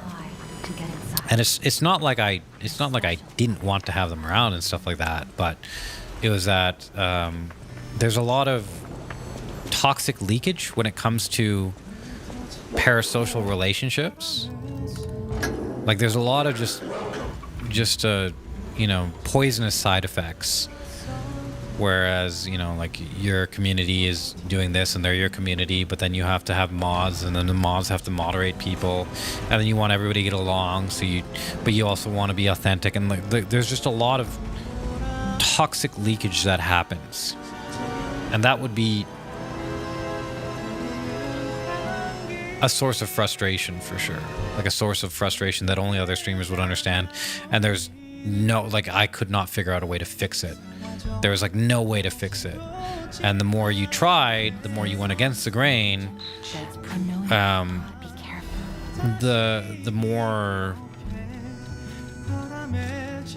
The more there'd be small cracks here and there that eventually would just erode you into oblivion. So that doesn't really exist anymore. If I don't want to stream, I won't stream. I do want to get this run, so I'm streaming a lot, but it's not. But I'm also there's some days where I'm very unpleasant to people. I'm very mean to people. And it's not because I want to be mean to people. It's not like I get off on that or anything. It's just I'm trying to do something and they think I'm trying to do something else. And so it's no, I'm not trying to do what you think I'm trying to do. I'm trying to do this. Here's that in a 2-second mean answer, if that makes sense. So that's there's that, but that doesn't really give me any enjoyment. When it comes to enjoyment, it's the same as it was before. The good part about being a Twitch streamer is you're a Twitch streamer, it's kind of cool. You get to hang out, play video games, perform, talk. You have freedom, more or less. Actually, I wouldn't even say that. You have perceived freedom. You have room for self-expression. There's a lack of structure in certain areas. The bad part about it is that oftentimes for small and mid-sized streamers, this doesn't really apply to big-sized streamers because they're self-propagating and they don't really need to engage with chat. But for small and mid-sized streamers, generally people need to engage with chat in order to foster a community, in order to monetize an audience, and also grow an audience. They need to engage with chat. So oftentimes, they are reliant on, is chat funny today? Is chat not funny today? Is chat weird today? Is chat in a good mood? Is chat in a bad mood? Is chat, is chat dead for whatever reason? Oftentimes a stream would be dictated by things out of your control. There'd be days I remember where I'd be talking about I'd be like, oh shit, today was a really funny day. It didn't matter because chat was dead. Or there'd be days where I would just be grumpy and doing nothing.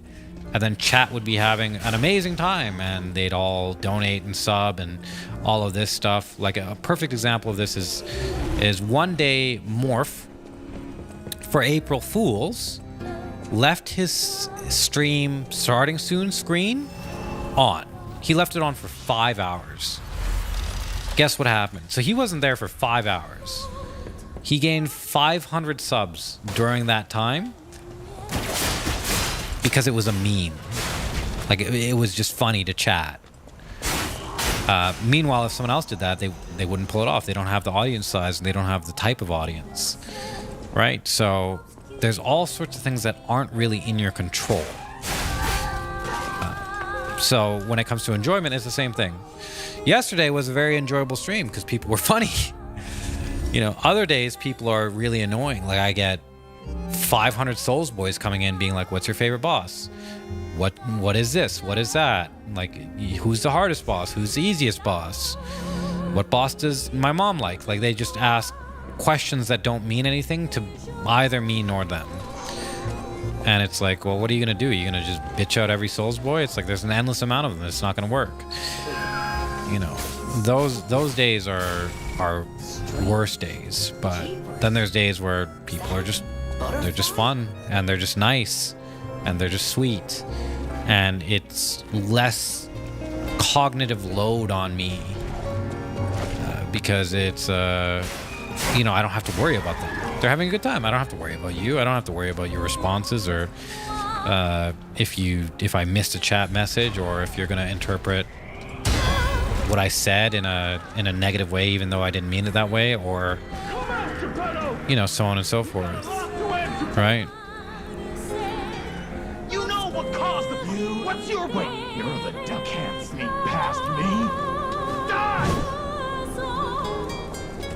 So that's oh my god, come on.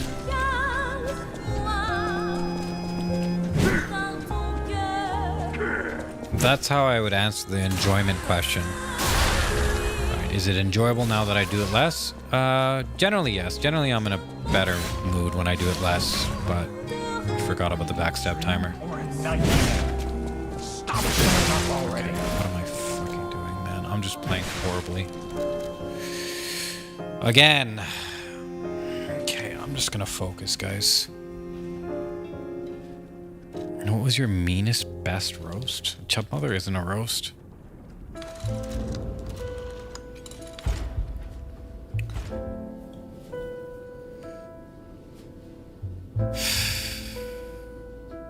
But yeah. There's a lot to streaming that people don't see.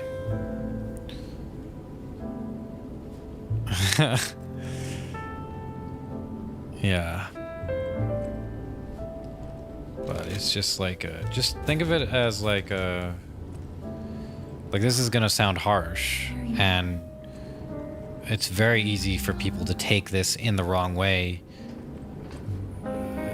I guess I could put some disclaimers on it.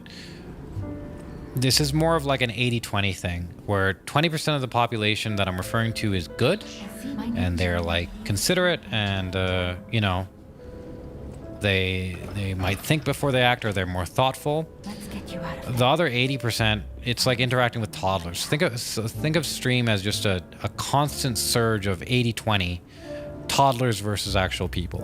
And so, you know, someone might come in and just say like something that means nothing, and then expect you to respond to them. And if you don't respond to them, they might not care, or they might just give up on that question and ask another question.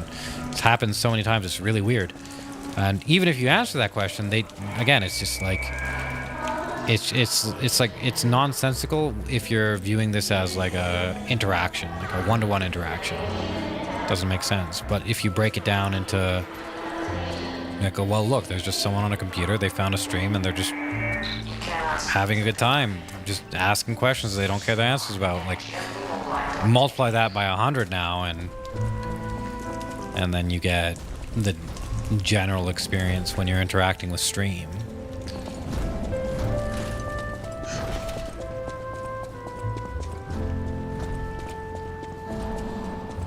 Yeah, so that would be that.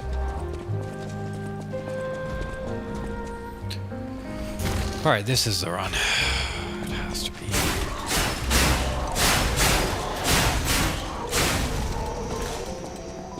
Gotta stop being reckless. I think I get more reckless at night.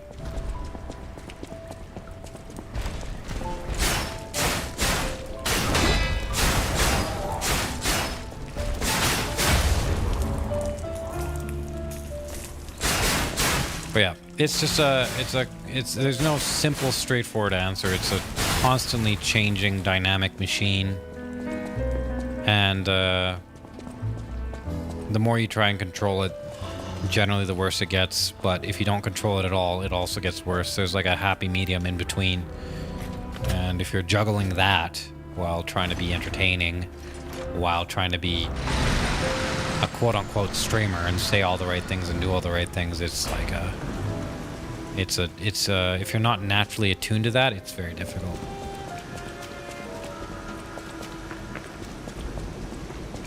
I think responding to whoever's also opens the door to better people. What do you mean?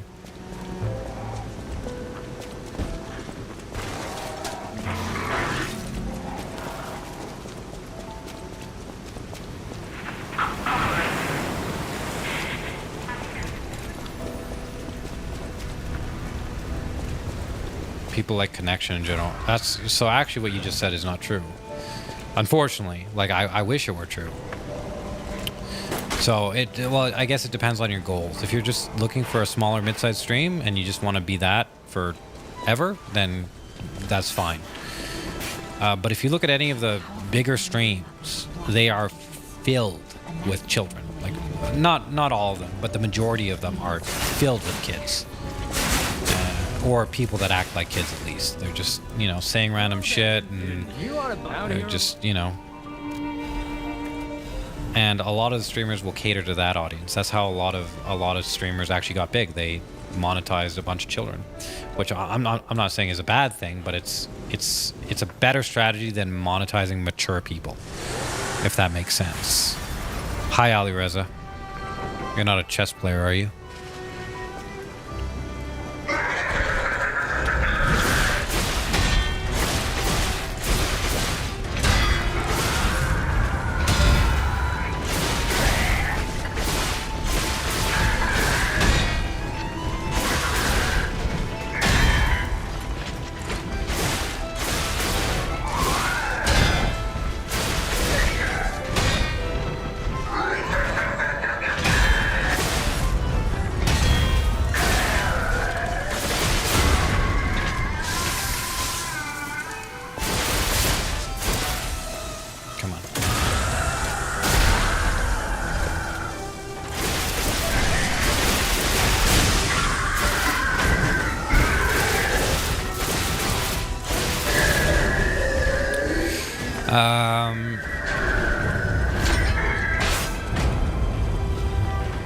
Yeah, what was I saying? Yeah, so if you do things, One more thing I should mention. how do I put it? Hotel security excludes puppets like You want to your content strategy. So like for example, if you are puppet after all. like you know, your content is for a more mature crowd, 20s, 30s. Well, the reality is you are going to be working with a smaller overall audience. Like that's kind of how it is.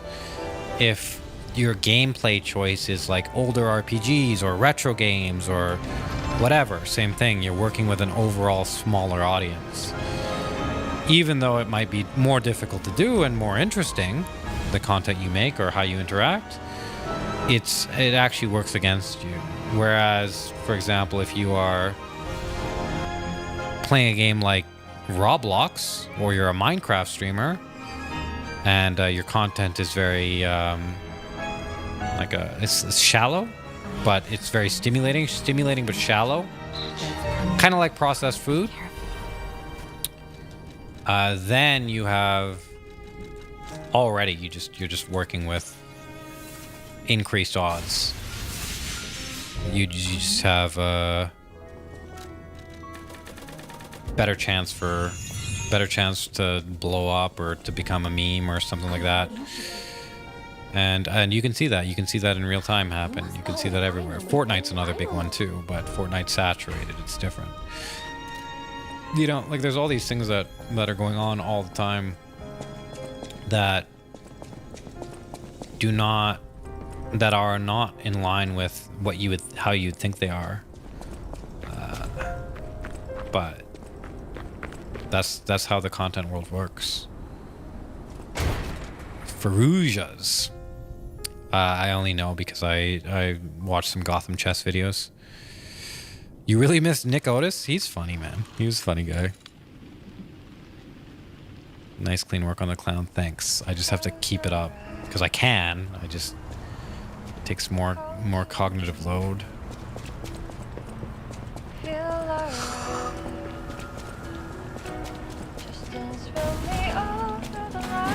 Hey, let's be more careful. The Black Rabbit Brotherhood. I hate these guys. But don't be alarmed. My name is Jiminy. We'll talk later, where we're safe. Elysian Boulevard was a regular rich... See, Gotham's an example of someone who can commentate very well. No place He's a really good commentator. that was long ago. He's a better commentator than all of the other chess players, for sure. And he has endless content to work with, which is really cool because like chess is endless. There's so many different possibilities. There's tournaments that are going on all the time.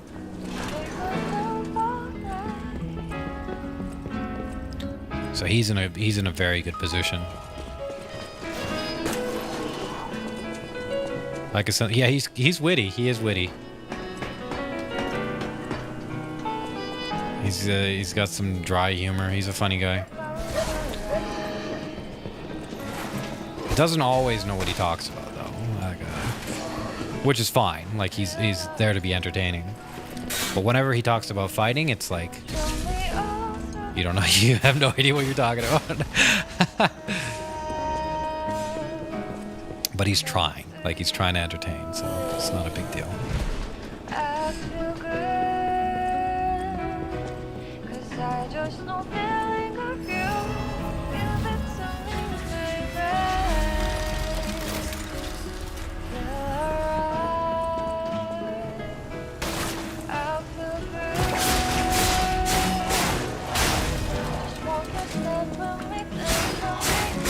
Battle analogies, yeah. But he's trying, and like that's one of his interests too. Like he likes watching MMA.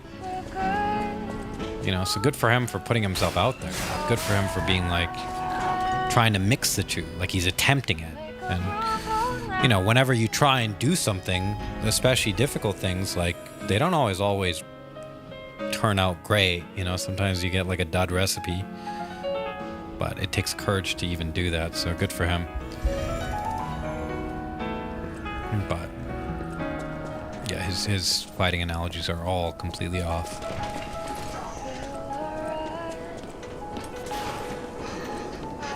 Hi, Keepak. Wait. I sense something strange. Jeepers. Is that a butterfly? Do you play chess? I actually started because oh, I shouldn't say that. I didn't start because of him, but I started and then I wanted to know more about it, and I watched his videos, and his videos are very good, very informative. Like it's a good way to get into the chess world for sure. Come out, Geppetto! You got a lot to answer for! You know, what's your... Wait, you can't sneak past me! Die!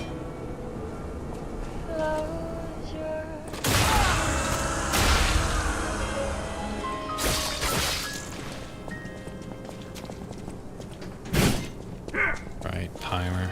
Yep. Come on.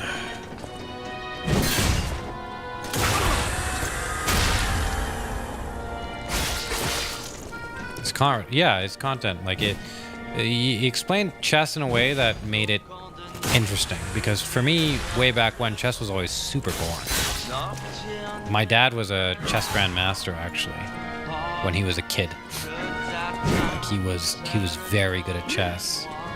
And so, but I always thought chess was boring, but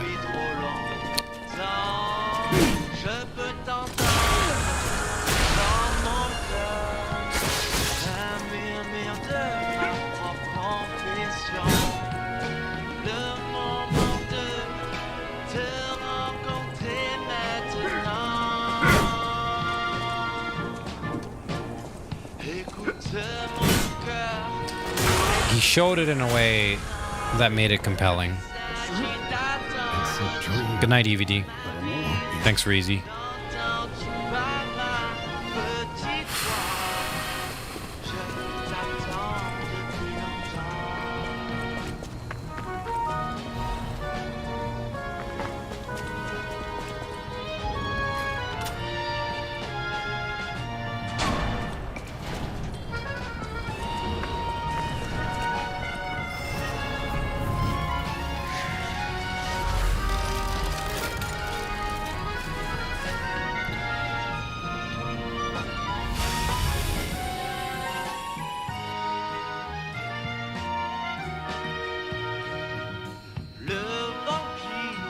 I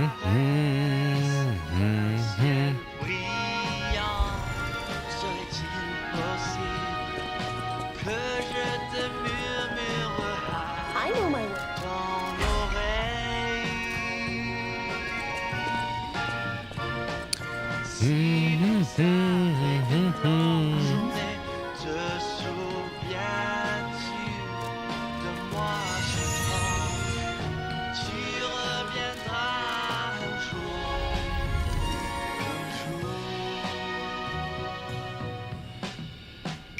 Écoute mon cœur, je t'attendrai même.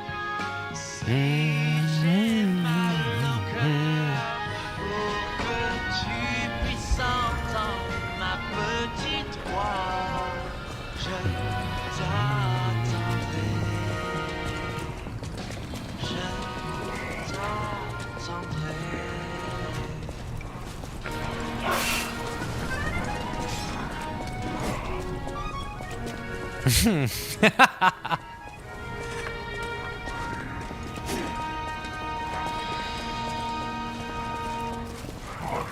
Messy.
I'm here to get the run.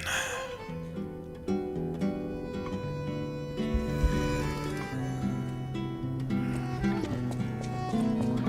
say he's on used.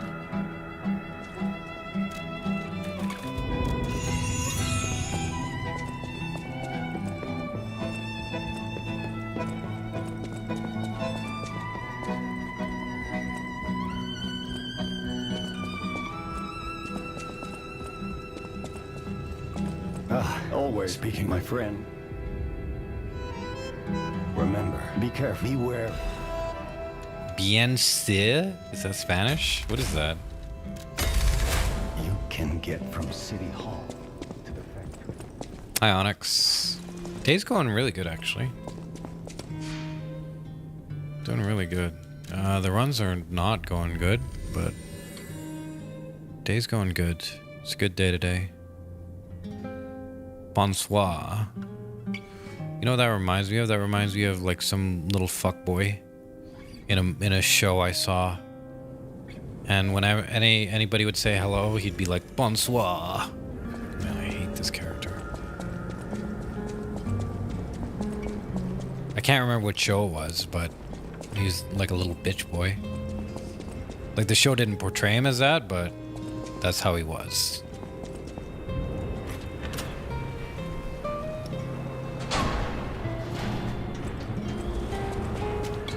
Here it is. The Nini works. Everything you see. At least I think that's what he said. The Nini, the classiest Playboy. It was something like that. Brilliant inventor and crot. Just ask him. Not just puppets. Did you check it out? I did, but the video didn't work. Onyx. I meant to be like, I'll just go back and check it later, but I forgot. So I'll try and just check it again. But thank you for doing all that work and sending it to me. I will be looking at it. Don't worry.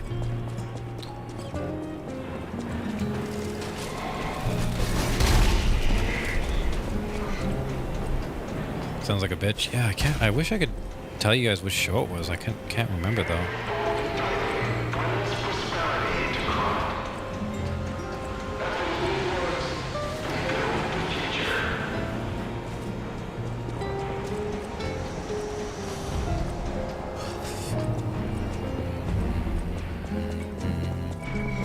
Oh, this place gives me the creeps. It's like something's gonna jump out any second. It's okay, pal. Gemini's looking out for you. I should eat. Actually, I should eat my steak. I should eat steak, bro. Yo, dude, I nominated you for Best Streamer at QT Streamer Awards. What is that? Thanks, Secret Berserker. That's very sweet. Mr. Robot? It might have been Mr. Robot. Yeah, I don't think I really like that show. Everybody loved that show, man. Mr. Robot is so good. I was like, man, he's just trying to bang his sister.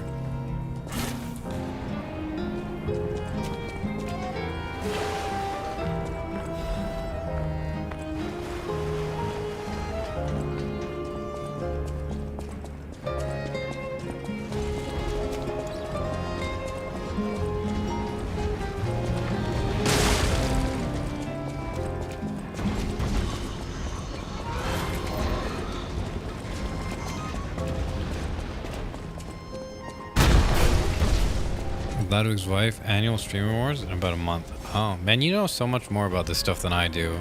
And I used to be a streamer. Maybe you should have been the streamer, huh?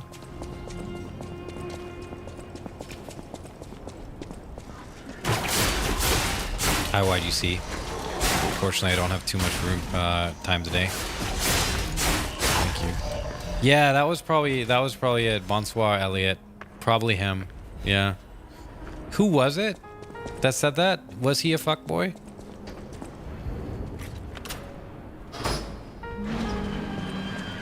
I had terrible fish? That's not good. Some white guy. Okay. Good memory.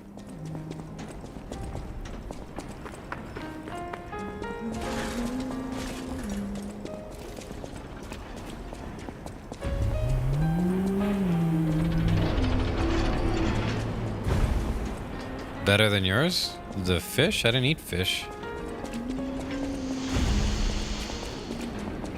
Oh, memory. I don't think that's true, man. Didn't you have like memory loss for a while? Don't sometimes you go like in mid-conversation and be like, I can't remember what I was talking about. Your memory is like of someone 40 years older than you with Alzheimer's. I just don't think you can, I don't think you can even make any of these claims, to be honest. I'll just be like talking to Kerchak and we'll be talking about like rice or something, like rice and fish. And he'll be like, oh, and then I saw this hot girl, and I'll be like, oh yeah, what was her name? And he'll be like, Jim. And I'll be like, yeah, and he'll be like, what was I talking about? What was I talking about? Goldfish memory. Right, yeah, one time I called him a black goldfish.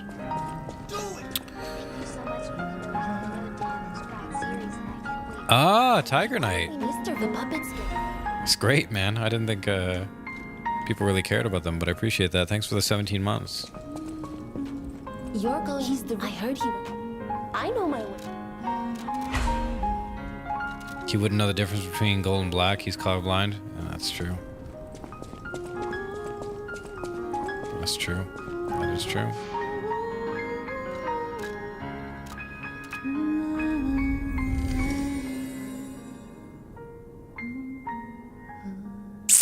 Got me there. What were we talking about?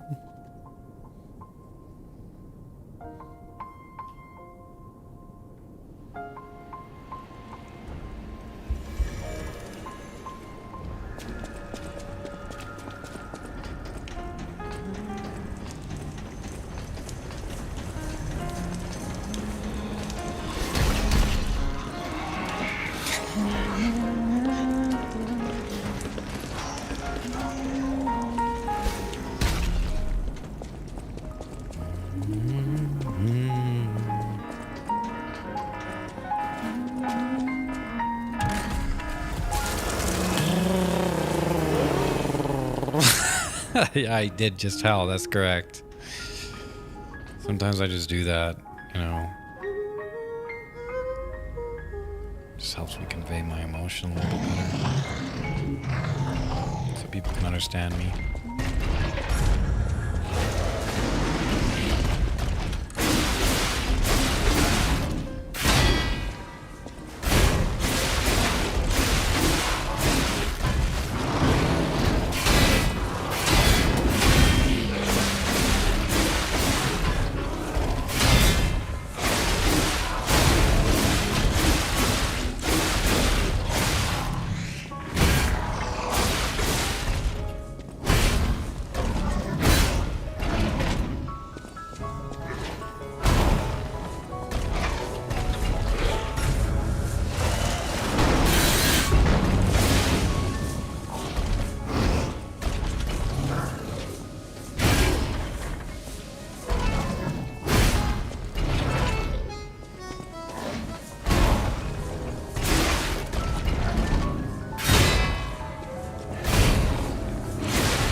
Take it slow.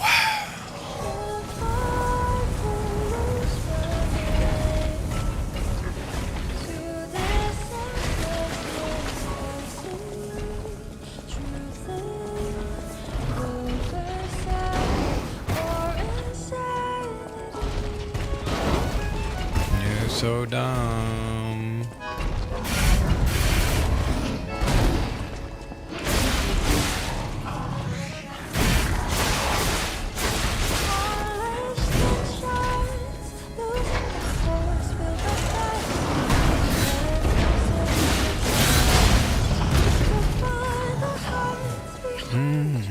If I didn't get that, I would have just gone. I would have gone to eat. So. No food yet.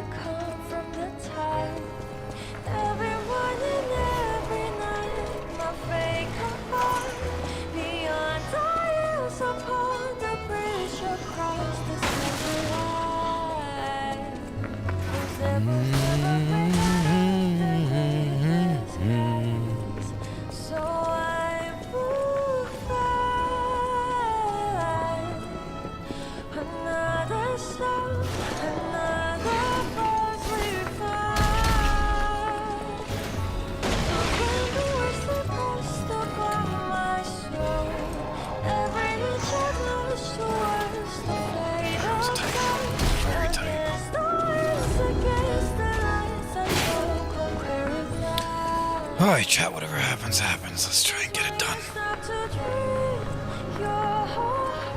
These bodies. Hit the floor. Could they be from Moonlight Town? Whoa, did puppets do this?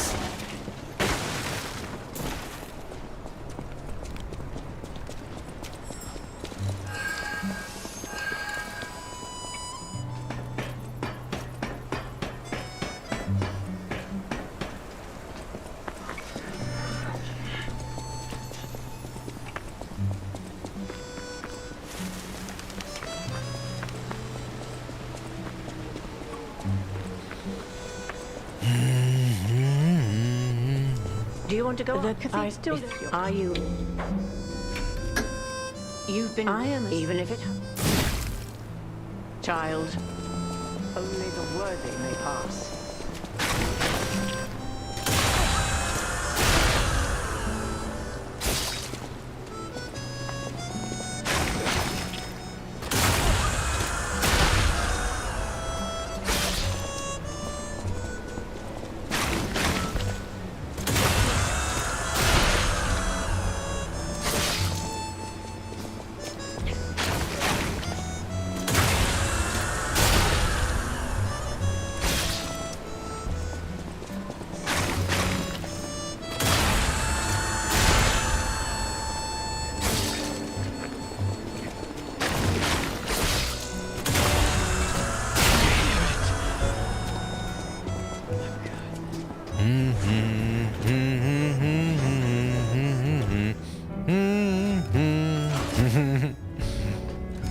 Play it yourself, Kerchak.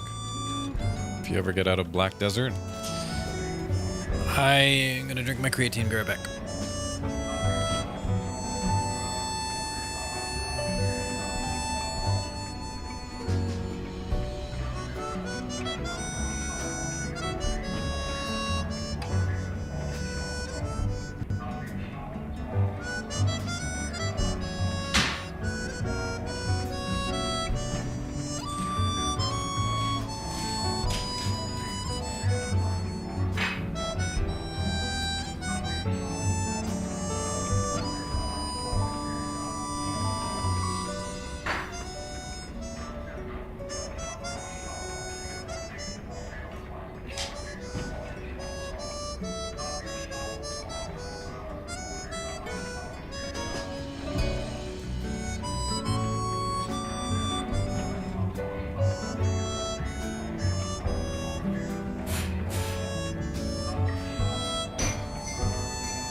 Something's off. Do you see that over there? I recognize dead puppets. That's to be expected, but what is that?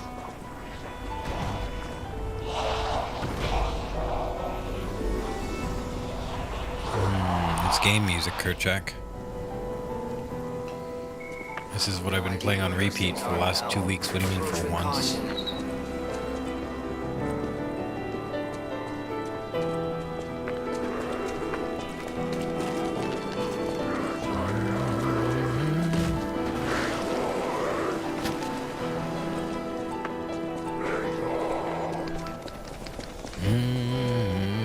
What is happening? What's their problem? I'm alright, Typhoon. I'm doing pretty good, actually. Pretty good today. Not playing well. I don't know what's going on, but keep Bit those some guy's head off. doors open. Don't regret that, but I do kind of wish it didn't have to be that way.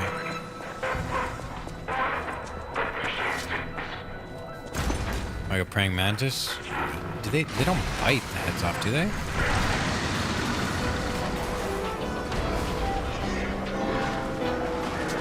Of course I remember.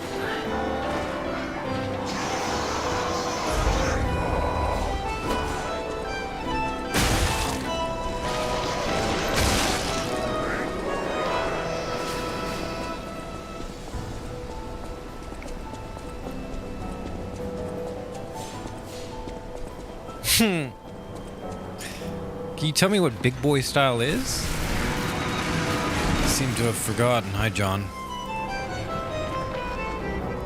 I had a job interview and a CT scan today. Then cleaned house. I'm tired. It sounds like a good day. Good for you.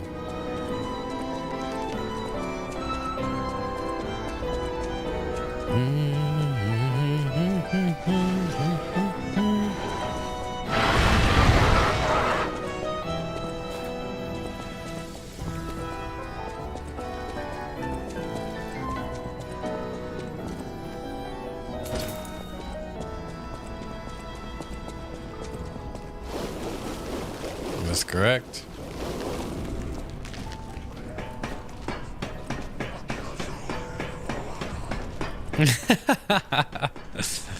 That's funnier that way.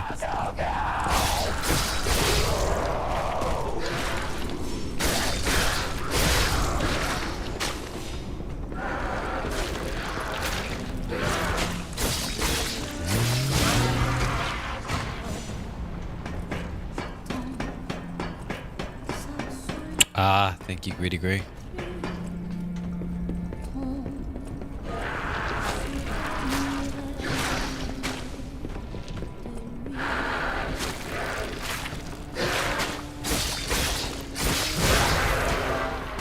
I didn't cause a civil war. That was Nick Otis. That was the greatest stream on earth. He literally caused it himself entirely. That was so funny.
Planet Kansas.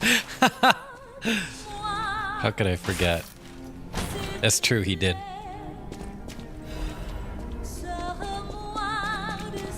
Good memory.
I should have been out further.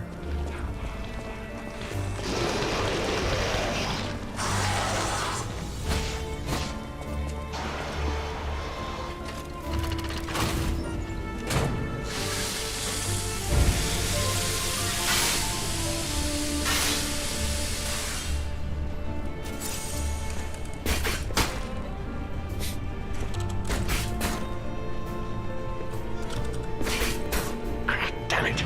I can't find the way out. Monsters everywhere. I need to grab my share and leave. Sure, I don't know. I'm looking. Do you know? I have a lot of scissors.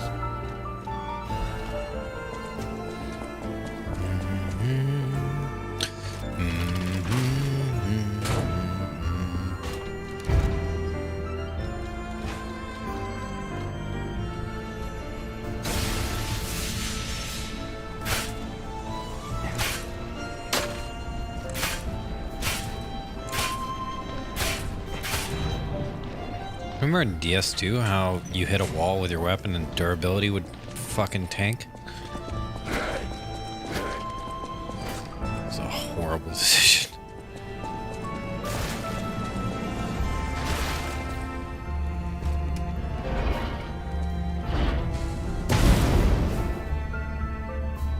Baby jumps. What were baby jumps?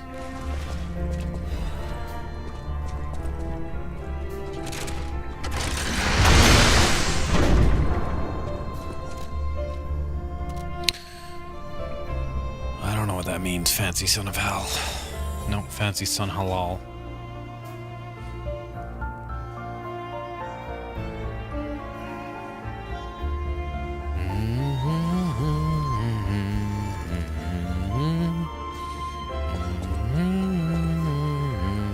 Welcome.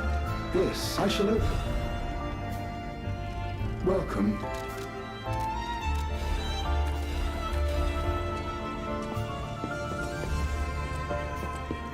Oh, jumps a baby could make. Oh.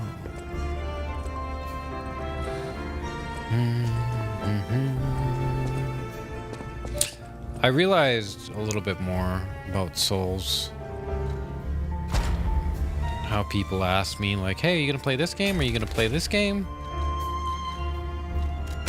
And I've never really...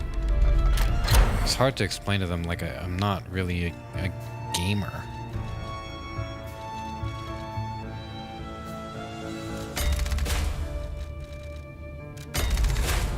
I'm just good at games.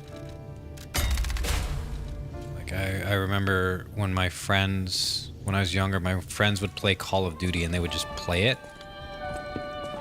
And I would play it and it was really boring. I'll use them. But they just enjoy casually playing things. I think that's a little bit how... Oh, what the fuck? Okay, good. Almost fucked up. There you without the if the twilight. It's a great. A little bit about how people work nowadays. They're just like, oh yeah, this is a fun thing to do. I know. Meanwhile, I'm like, I don't know if I'd ever really do that. What is this song? You like it?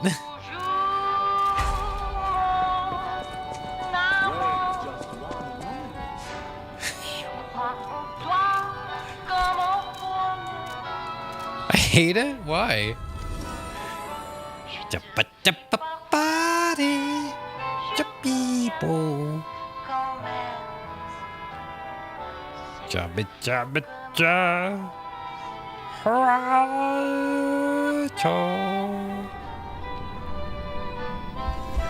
Ah, Mr. Yeti.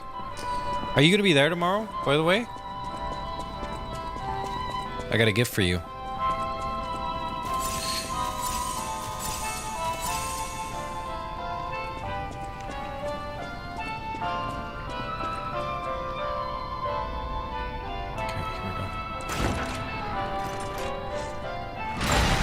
Okay, let me know, and if you are, I'll bring the gift. If not, I won't bring the gift.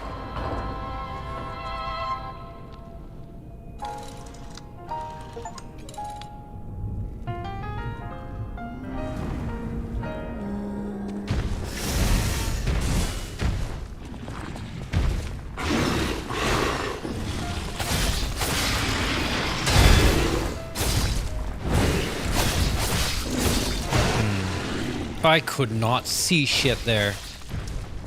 Fucking cheater boss.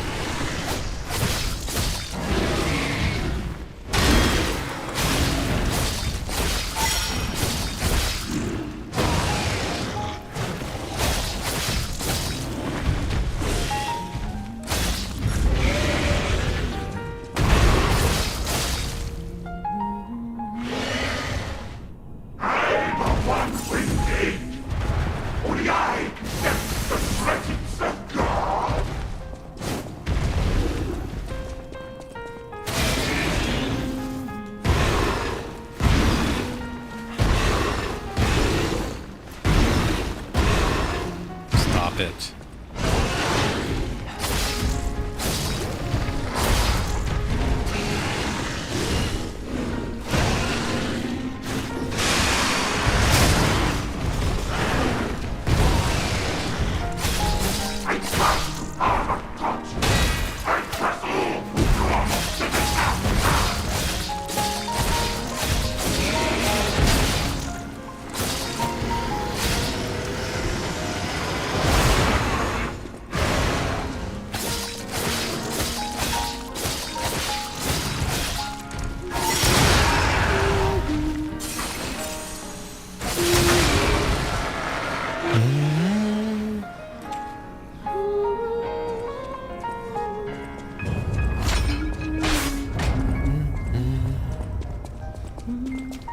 I want to go back to the old Krat. The old me. Before the greed. So Kerchak, it's probably not an English person trying to sing French. It's probably a Korean person I haven't a clue trying to myself. sing in French. There's gotta be someone at the hotel who knows something.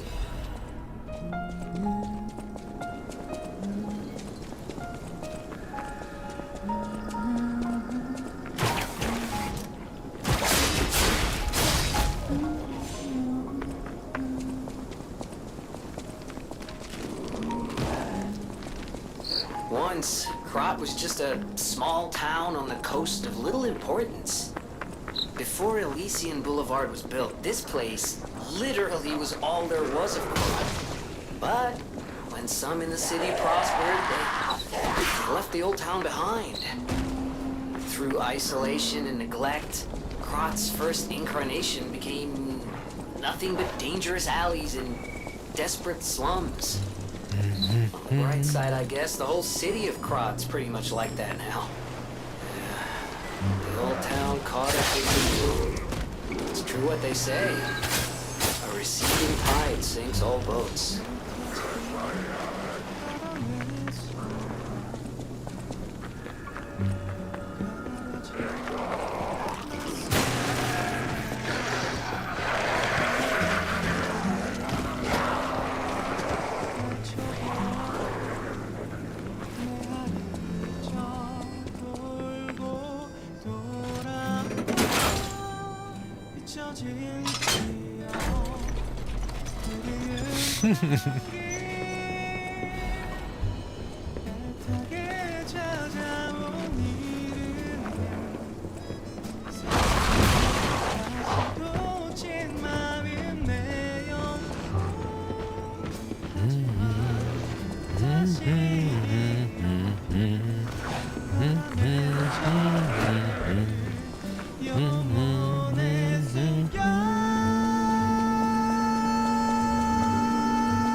We have a schedule of radio. It's time. Tonight!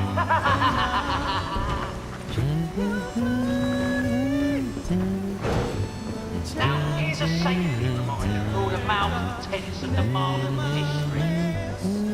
A nasty puppet has invaded our territory. Be careful.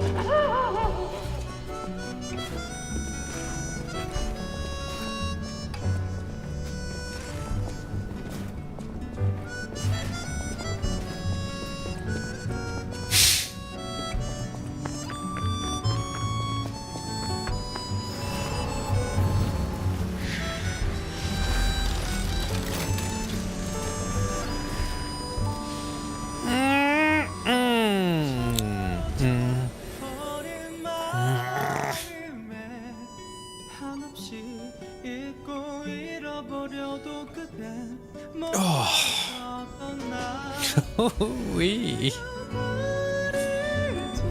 Fucking degenerate. I think I'm sick. What do you got?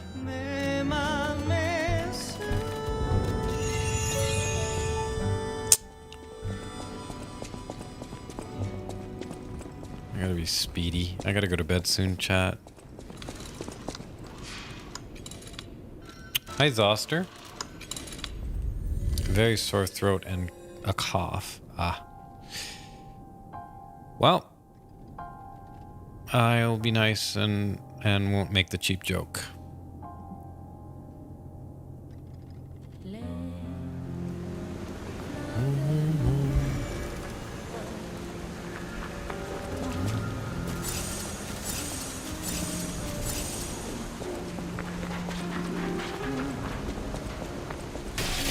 That wasn't a cheap joke.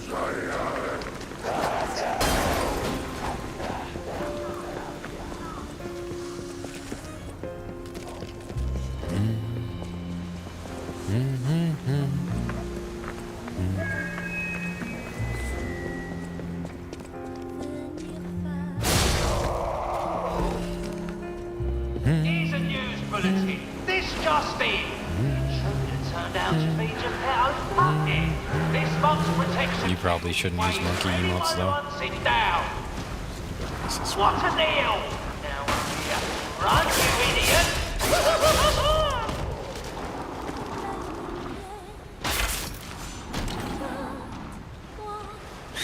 That's the greatest stream on earth.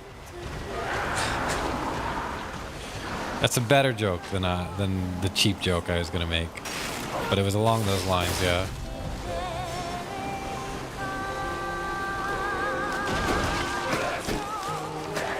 Hi, Gio. Shouldn't you be sleeping?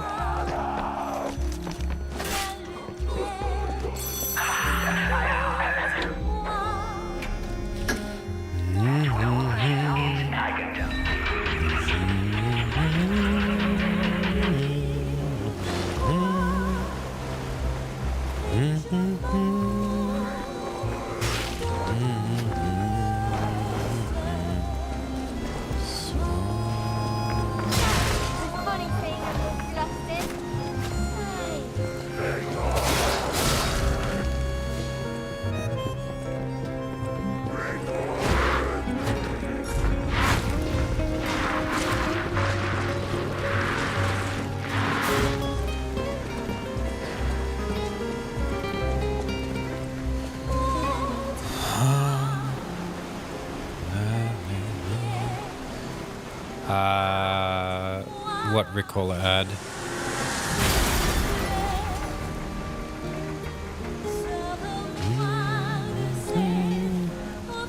Bring it on. You ain't seen nothing like my brother.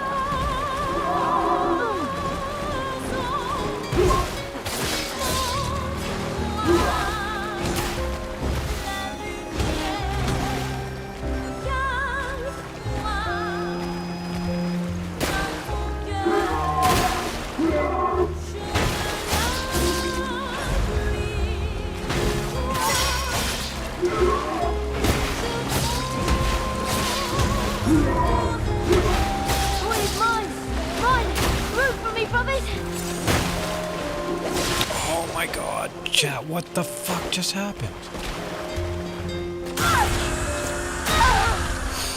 Well, rip the dream. I don't know if I got stuck on something or... I have no idea. But this is probably better than...